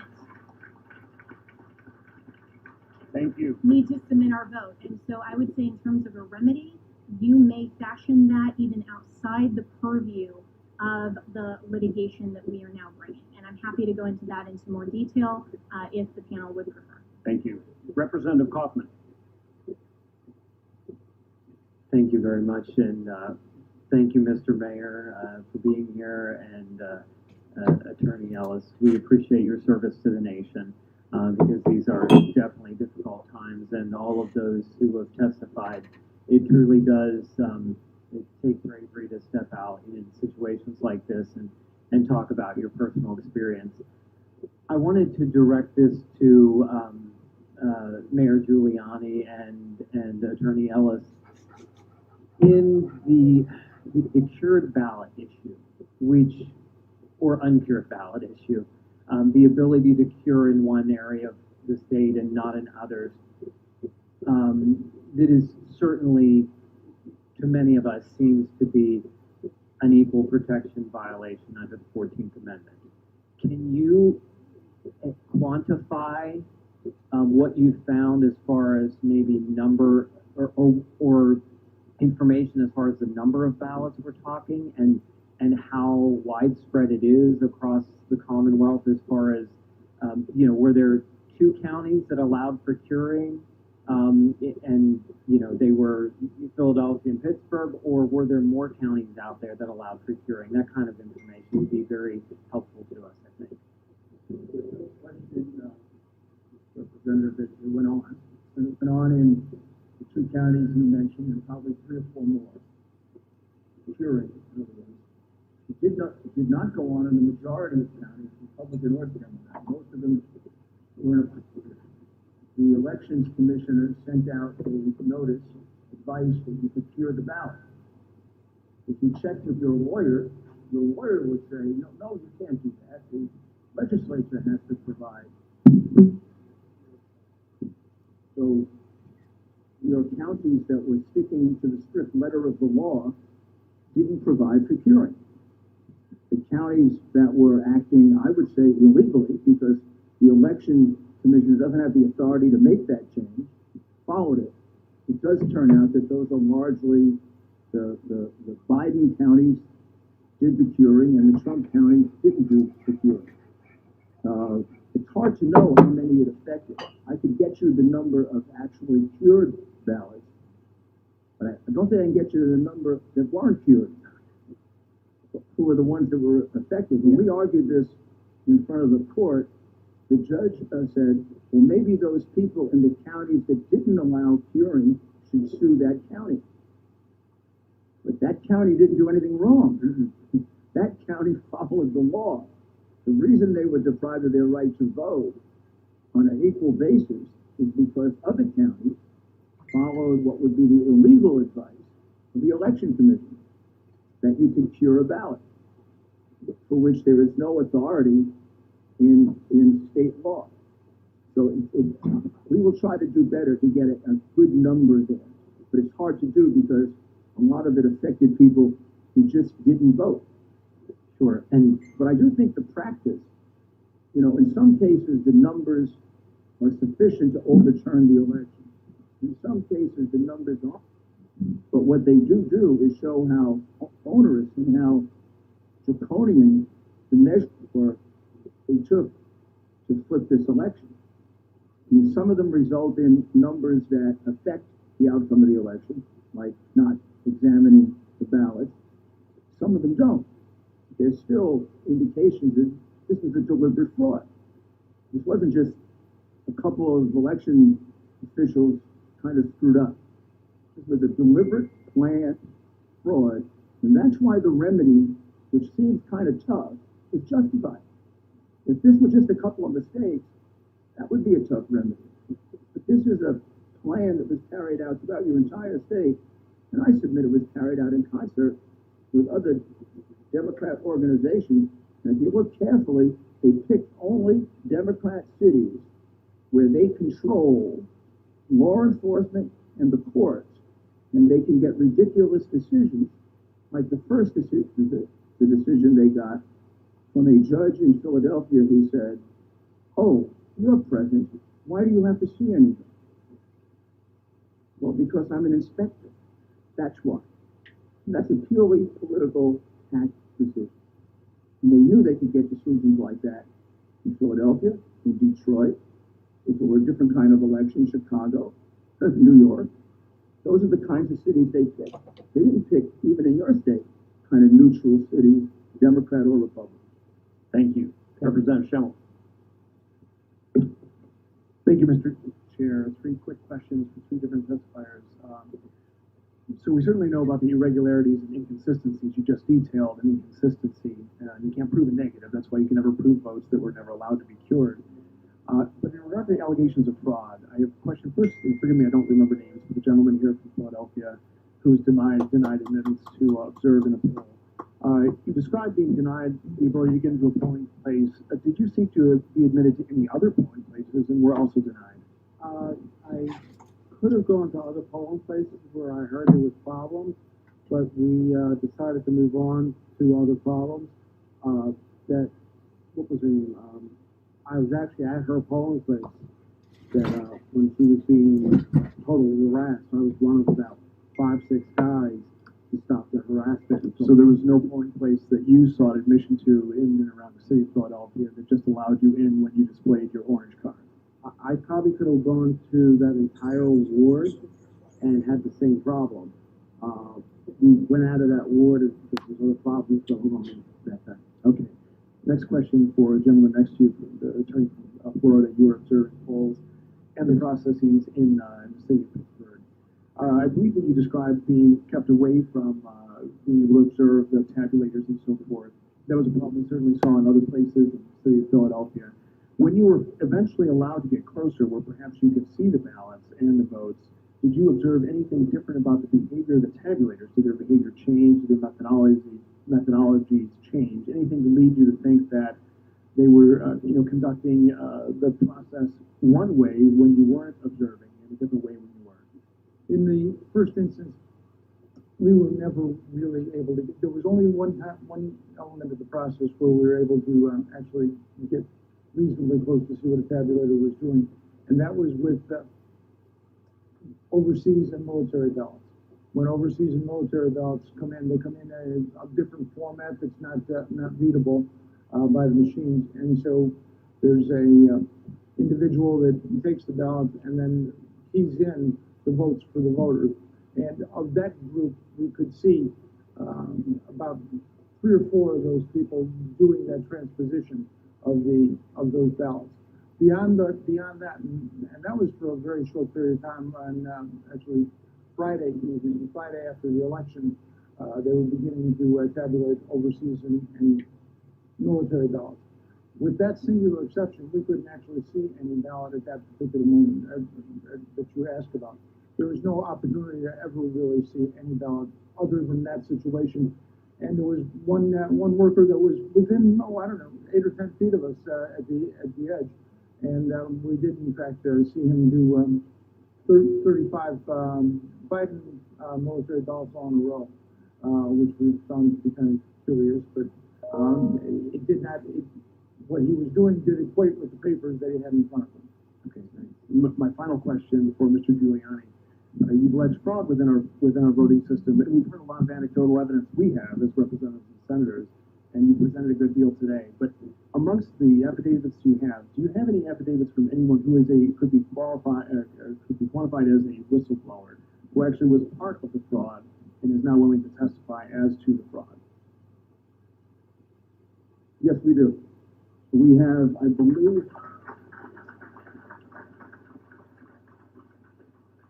I have to check this, but I believe sometimes I get the states a little confused. But I believe there are 3 that would need a subpoena to protect themselves in order to testify.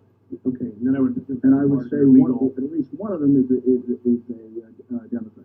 Okay, I'm not that's sure the other 2. part of your legal claims, I would assume. Yes, sir. Very good. Thank you. And if there's a subpoena process, we could work with them to come forward. And they're frightened for their jobs, and I don't want to make too much of it, but they're also frightened for their physical safety. I mean, this is a case in which one of our chief lawyers in the case, had to leave because his family threatened, his little children were threatened, for representing the President of the United States. That's not American. Representative Jones.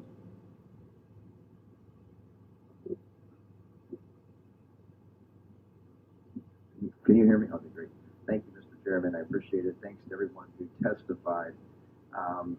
I do have a question, but a couple just comments to sort of get on the record. For those that maybe think this is like we just don't like the result, that's not really the case. I've spent weeks since the election having numerous people go through data. And for the sake of time, I just want to highlight a couple of examples why some of these things just at a minimum, they certainly make you scratch your head a little bit. One thing is voter registration trends that we went back to 2004 and all of the presidential elections. And pretty much without exception, the registration trends in a given county are a pretty good indicator of how the votes would go. Statewide, for example, Democrats had a 1.1 million, I'm rounding the numbers here, in 2012, about a 1.1 million voter registration advantage, and then President Obama won re-election. In 2016, that number was down to 900,000, just under 900,000, and as we know, President Trump won Pennsylvania by about 44,000 votes. In the months leading up to the election, Republicans were gaining about 5,000 to 10,000 votes, registrations at least, per week. I know that because I was spearheading our York, Pennsylvania for Trump effort in my spare time. And that what had been a 900,000 advantage at election day was down to about 680,000. That's a couple 100,000, almost all of which occurred in the 6 months or so leading up to the election, yet the president loses by 90,000 votes. Not impossible, just want to get it out there. Let's drill down a little further. My home county of York County, which netted more votes for the president than any other in 2016, we had a 13,000 increase in Republican registrations. Democrats dropped 1,000, Republicans increased 12,000, yet the president's margin of victory decreased by 2,000. In Westmoreland County, there was a 26,000 vote swing, a county even smaller than York. Democrats saw a 10% decrease in registrations, yet Joe Biden outperformed Hillary Clinton by more than 20%. It doesn't prove anything, but I want to at least bring it to everyone's attention that we're just not sort of making things up here that we don't like. Some of these are certainly head scratchers. So you lose 10,000 Democrat registrations, gain 16,000, yet the margin of victory stays the same, and Biden increases by 12,000 votes in that county. That's surprising.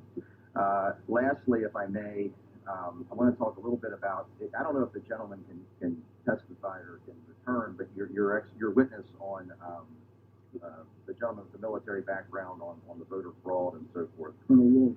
Yes, thank you, sir. I guess my question here is, do we believe or have reason to believe that the mail-in would be more or less susceptible than the election day vote to manipulation? And here's why I ask.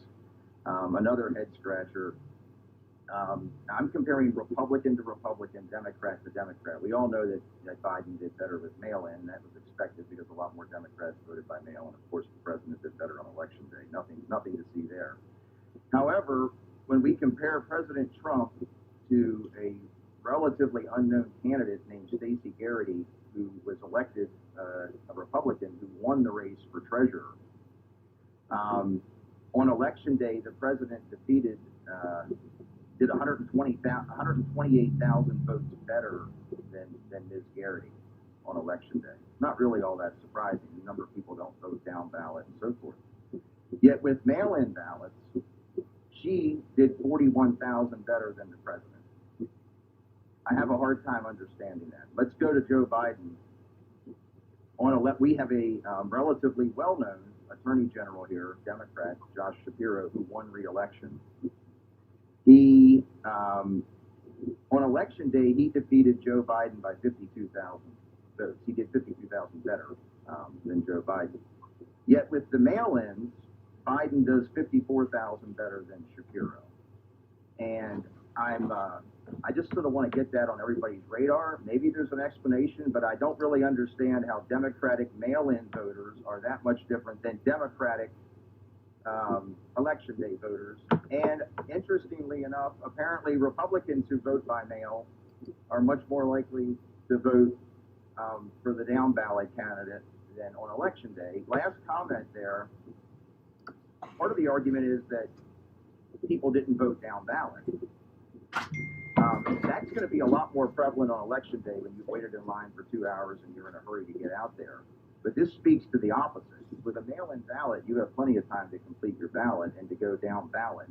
So if that was the case, the opposite should be true if you're tracking with me. So I guess my question there is on, do we think the mail-in is more susceptible? And then lastly, maybe for you, Mr. Chairman, or whoever has a little more clout here than I do, it is imperative that we secure the Sure System data.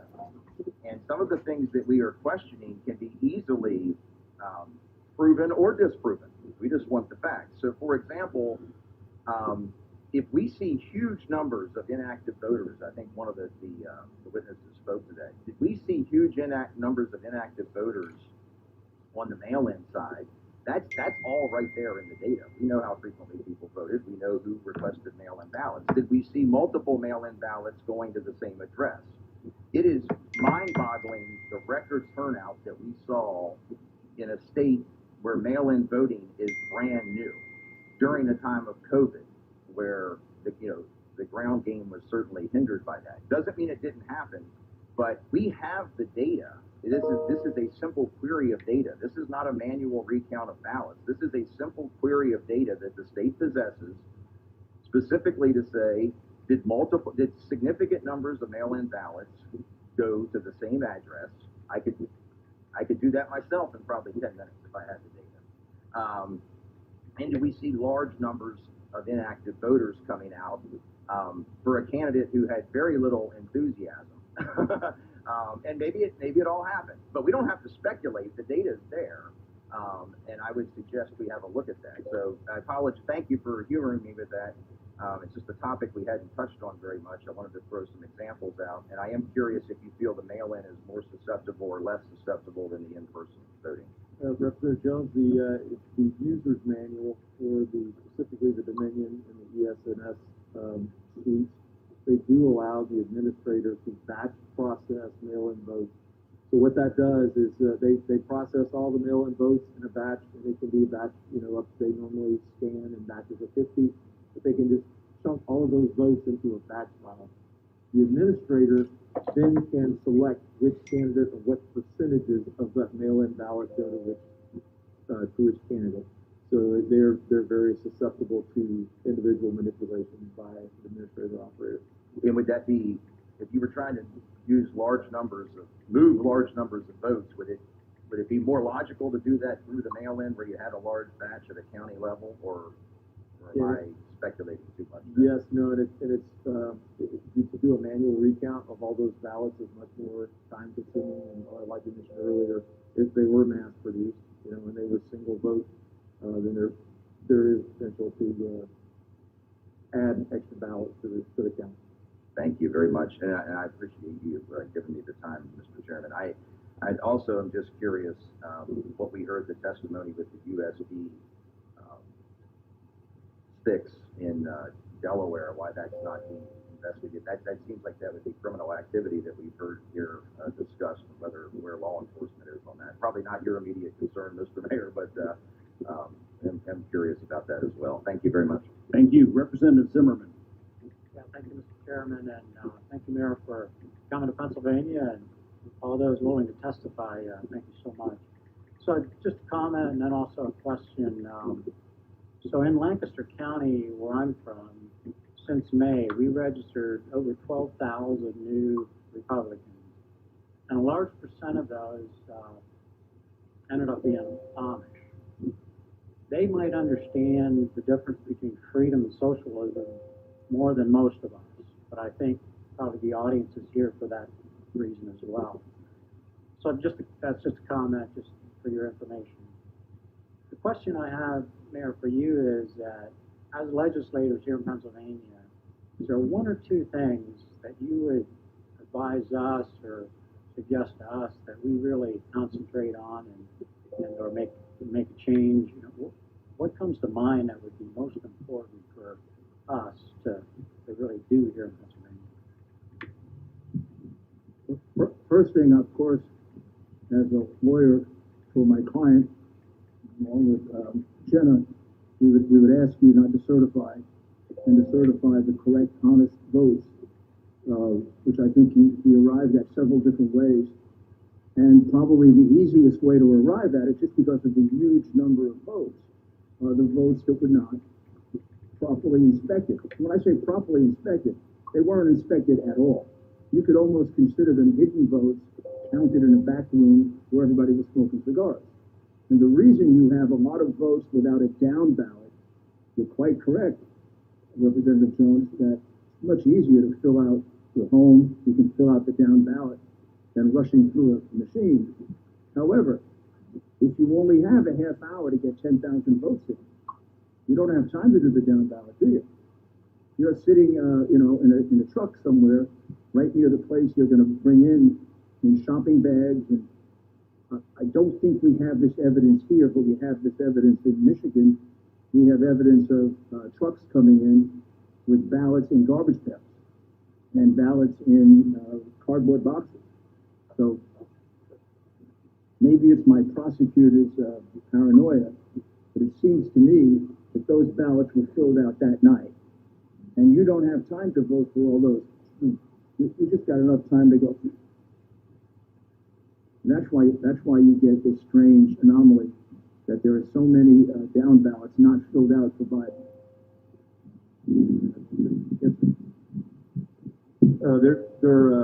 I learned as a lieutenant never to bring a problem to my superiors without a solution. That's one of the things I try to live to today. There are solutions that are available.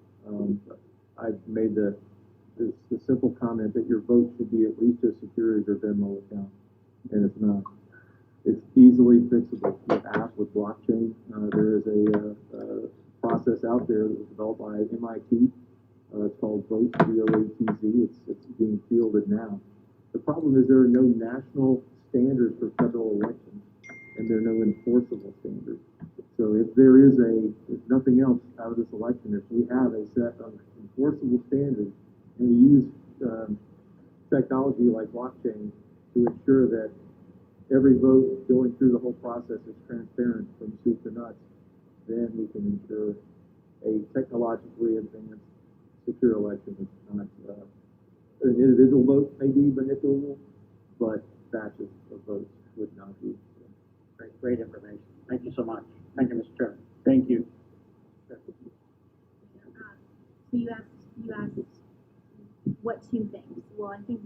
things are very clear that you have to deal with today, and then you have to deal with the future. And the more pressing instance right now is today, and this body should deal with that in some way. And you are the best constitutionally vested entity to do that. You have a variety of options in front of you, and when you deliberate together how to best address that, you have the constitutional authority and permission to do it. And so the mayor has suggested one possible remedy. There are others, and you could call for a special election. Still, you can direct the manner of your electors. You have a variety of constitutional options, but one option should not be to ignore it and to certify a corrupted, irredeemably compromised election.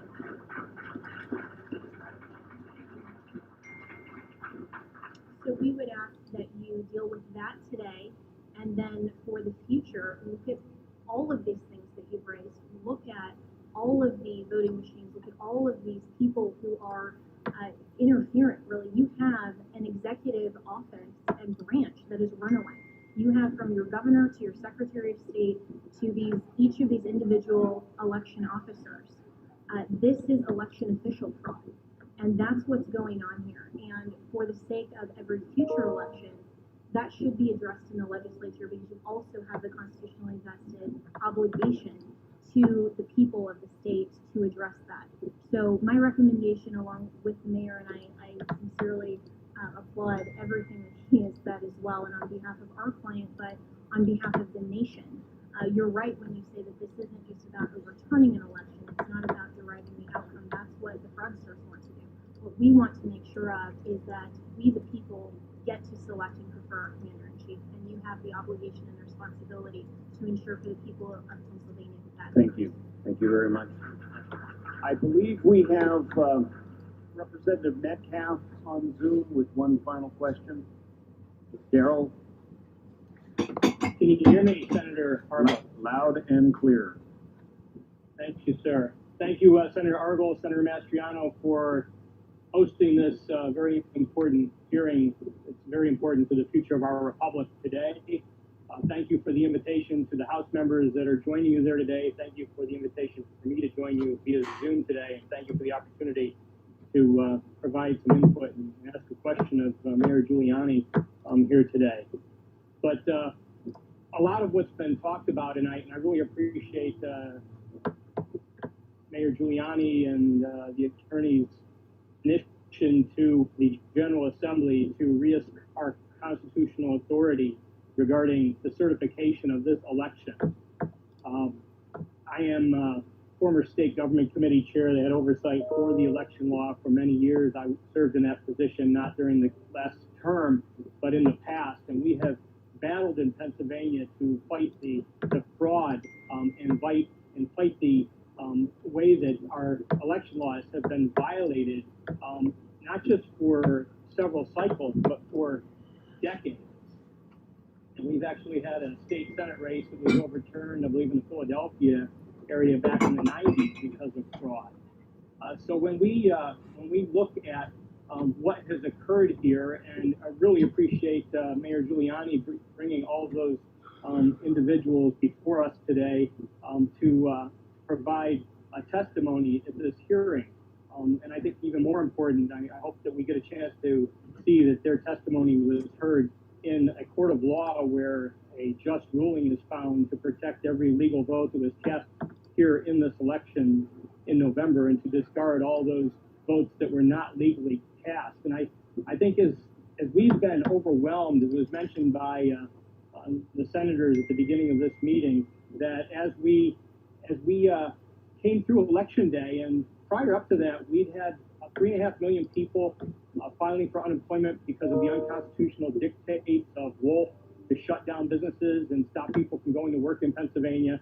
And we were just overwhelmed with those calls. But since election day, we have been overwhelmed with calls from individuals who are distraught over the future of our republic, the future of our future elections, and being able to ensure that people are having their legitimate legal votes counted to elect who's going to govern them. And right now, with the examples that were shown here today with these witnesses, a lot of the people who've been calling my office and emailing me, they are demanding action.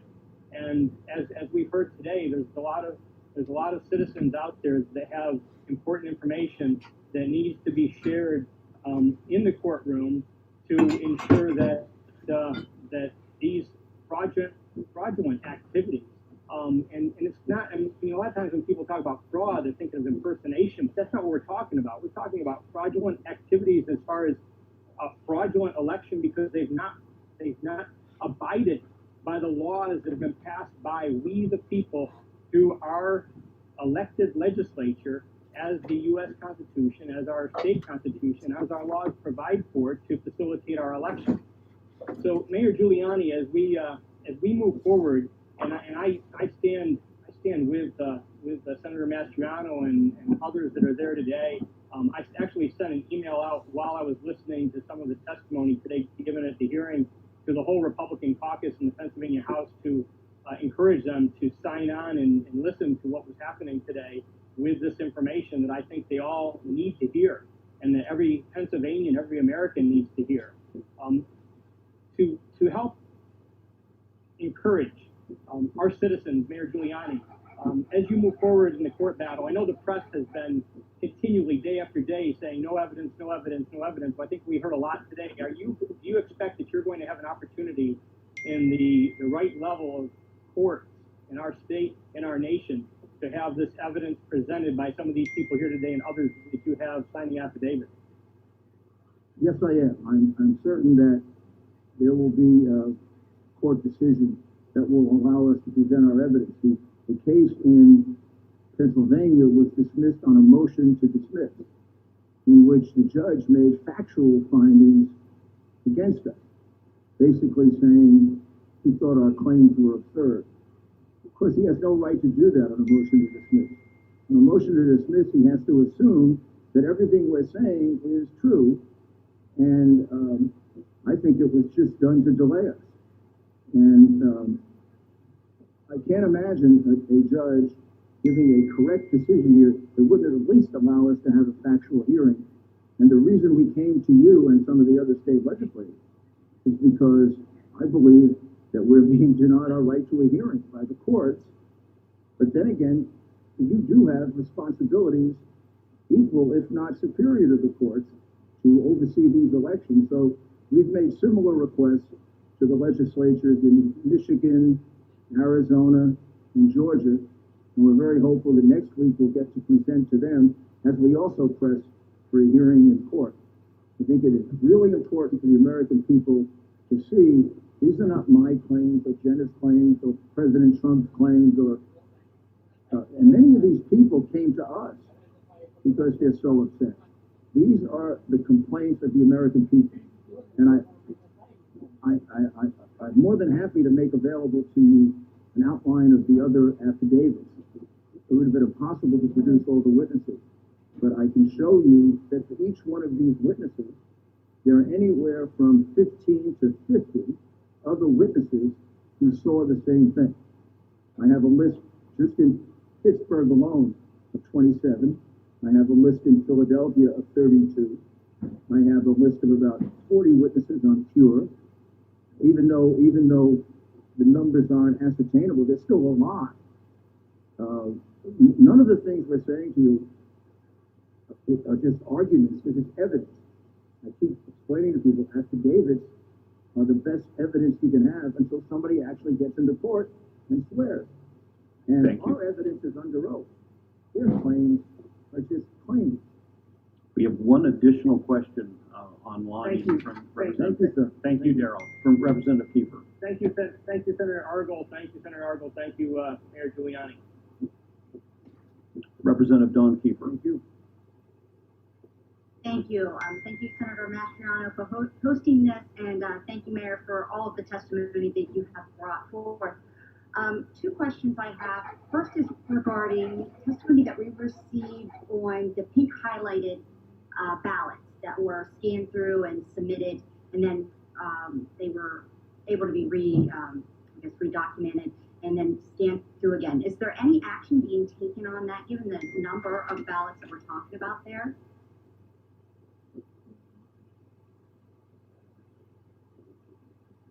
I'm not sure I know the answer to that, but I'll get it for you. Okay. That's not something we write down. Okay, that would be great to know, We will find because out. I know we saw a lot of that, That's a very good speculation out there that people were just blindly filling out these ballots, but there is supposed to be a process, and so it was my understanding that that process was supposed to be videoed or live streamed and witnessed by a majority and minority inspector when you are recreating a ballot that is not able to be scanned. So that would be good to know. And the second thing is, Attorney Ellis, you had made a comment regarding what our constitutional ability is, and so while we understand what the Constitution does say, as far as us taking responsibility and, we could intervene in certain sectors, while the Constitution gave us that ability, it's been explained to us by attorneys that we took that power that was given to us as General Assembly members and we put it into statute. And that statute says, how we appoint our electors and how we certify the elections. It's all spelled out in our Pennsylvania Code based upon power that we have from the Constitution. You have a differing legal opinion of that? And I think that our collective, and with my co-counsel here, you can take that power back at any time. And when you have the delegation of authority, the legislature can take that back. And you also have an instance here that the law was completely ignored. So even though you have a manner in which your electors are generally selected in Pennsylvania, and that's worked for the past presidential elections since those statutes were authorized and gone through the legislature, this is an election that has been corrupted. And so you can't go through that method, and those laws were violated. And that is the General Assembly here, the legislature is the authorized entity in the Constitution that selects the mayor. You can take that power back at any time. And so when the laws were ignored, and that's where we have, and why we have all of this evidence to bring to you, is to show you each of these different types of ways that election officials have violated the manner in which you, as the General Assembly, have prescribed in the law how you select your electors. Because they violated that law, you have the constitutional authority to craft a remedy. You can take that power back at any time. You don't need a court to tell you that. So absolutely, and you can look at that. You can look at the federal law for elections. This is your constitutional prerogative. State legislature, in the context of Article 2, Section 1.2, means state legislature, period. You also delegated it to the very people whose conduct is in question. And you're asking them to investigate themselves. So given the fact that this is your sole constitutional right and authority, you can always assume constitutional authority that you've delegated back. You also have a rational basis for doing it because you're asking them, this was done, one might argue, or at least that's one of the interpretations of that, deliberately by the governor, by the elections commissioners who issued absurd opinions, kept telling people to violate the law. And then you're going to ask them to make a decision on the election that allegedly they corrupted. It seems to me you have a perfect right to take that back and make that decision de novo. Thank you. Thank you very much.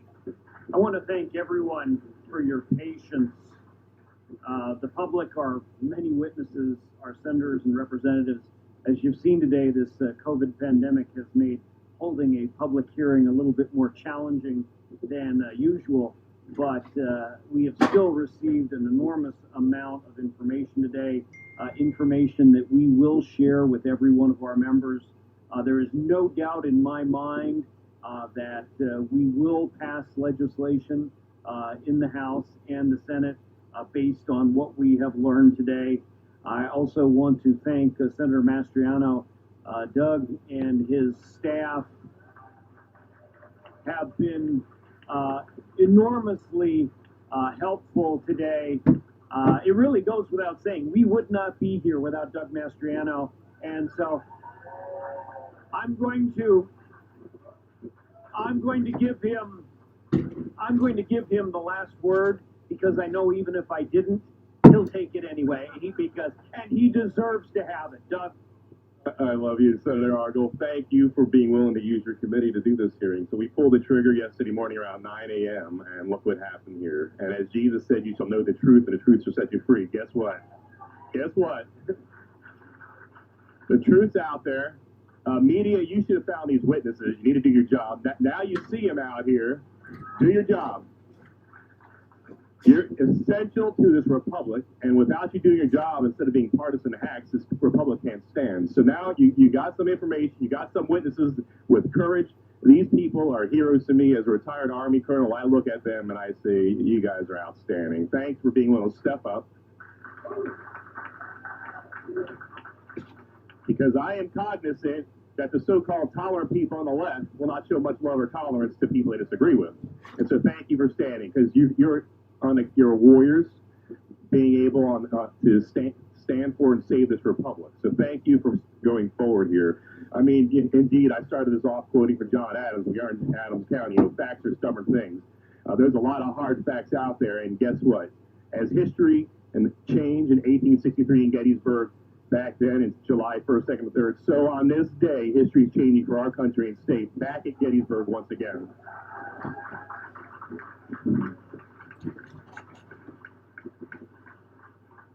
I mean, I don't even know how this happened in America. We can send 50 years ago, men to the moon, but we can't have a safe, secure election in Philadelphia and Pennsylvania. What's going on here? It's got to be by design, because we have the technology, we have stealth aircraft that are the envy of the world, but we can't run an election better than Afghanistan.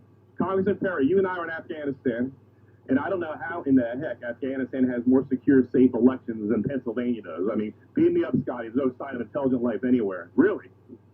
We moved heaven and earth with American dollars to secure elections in Iraq and Afghanistan and elsewhere. We can't do it in our own state.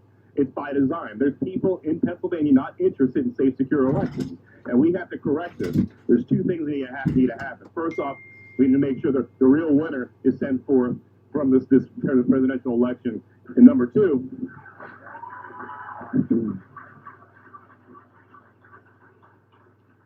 we need to fix this. It doesn't happen ever again. I can't believe we're having this conversation here in Pennsylvania. This is the kind of stuff I hear about that goes on in Belarus under Lukashenko, or in Russia under Putin, under Saddam Hussein's Iraq. Really? Here in our state? I mean, this is disgusting to me. I watched when I was doing strategy in Russia, Putin's people stuffing ballot boxes. The same thing that happened in Pennsylvania. When I saw that 15, 20 years ago, I was like, well, thank God we're not like that. What happened? What happened? We're not going to let it stand.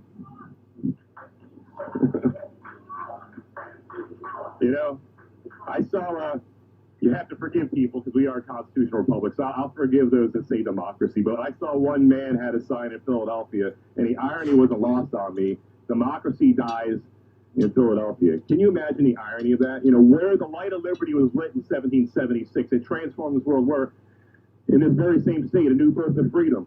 And then, of course, let's not forget 2001, Todd Beamer. Let's roll. You know what? It's our time to roll. This is no time. Democracy can die in darkness. In dark rooms, no transparency and accountability. We're shining light on this darkness here. We're going to take our state back. We're not standing aside in this hour. As Representative Metcalf rightly said, in 1994, there was so much shenanigans and cheating in the Marks versus Stinson case that a federal district judge threw out the election results, took a senator out of Harrisburg, state senator, and put the Republican in because the election results were so corrupted. So we do have a precedent here, federal courts, and I hope you take a hard look at that here. Has our election results in Pennsylvania at the presidential and other levels been so corrupted that the results have to be thrown out? That's going to be a case you're going to have to make before the Supreme Court there, but it sure sounds like something stinks in Denmark or in Philadelphia. I don't know. One vote, one person, one legal vote per person, and any cheating goes in there disenfranchises an American. I can't believe this is happening here, and we're not going to let it stand. I don't know why it's so hard. I know it's hard because this has been going on here for a lot longer than we imagined. But in Galatians 6:9, we're told by St. Paul, grow not weary doing good, because in due time you'll reap your harvest. We're going to reap our harvest.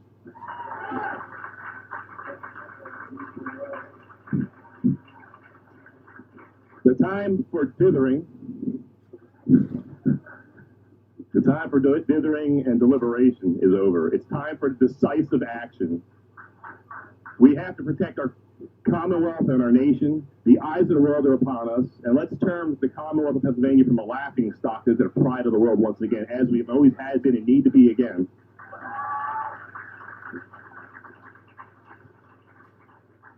This is our day, this is our hour, this is our time. So yes, Mr. Franklin, a republic, if you can keep it, we're going to keep it. Can you keep it? Can you? Will you? We're going to keep the republic. Thank you, and God bless you all. Thank you all. We stand adjourned. And a half hours here at the Wyndham here in Gettysburg, Pennsylvania. 3.5 hours of what we expected we might hear today. Testimony from Rudy Giuliani, Jenna Ellis, and numerous witnesses that have signed affidavits of witnessing voter fraud, voter election throughout the state of Pennsylvania, and he alluded through other states in this country. So we knew this day would come. We knew the evidence would be upon us. We knew that they were going to lay out a game plan, and the game plan is to not allow the electoral votes from this state to be awarded to Joe Biden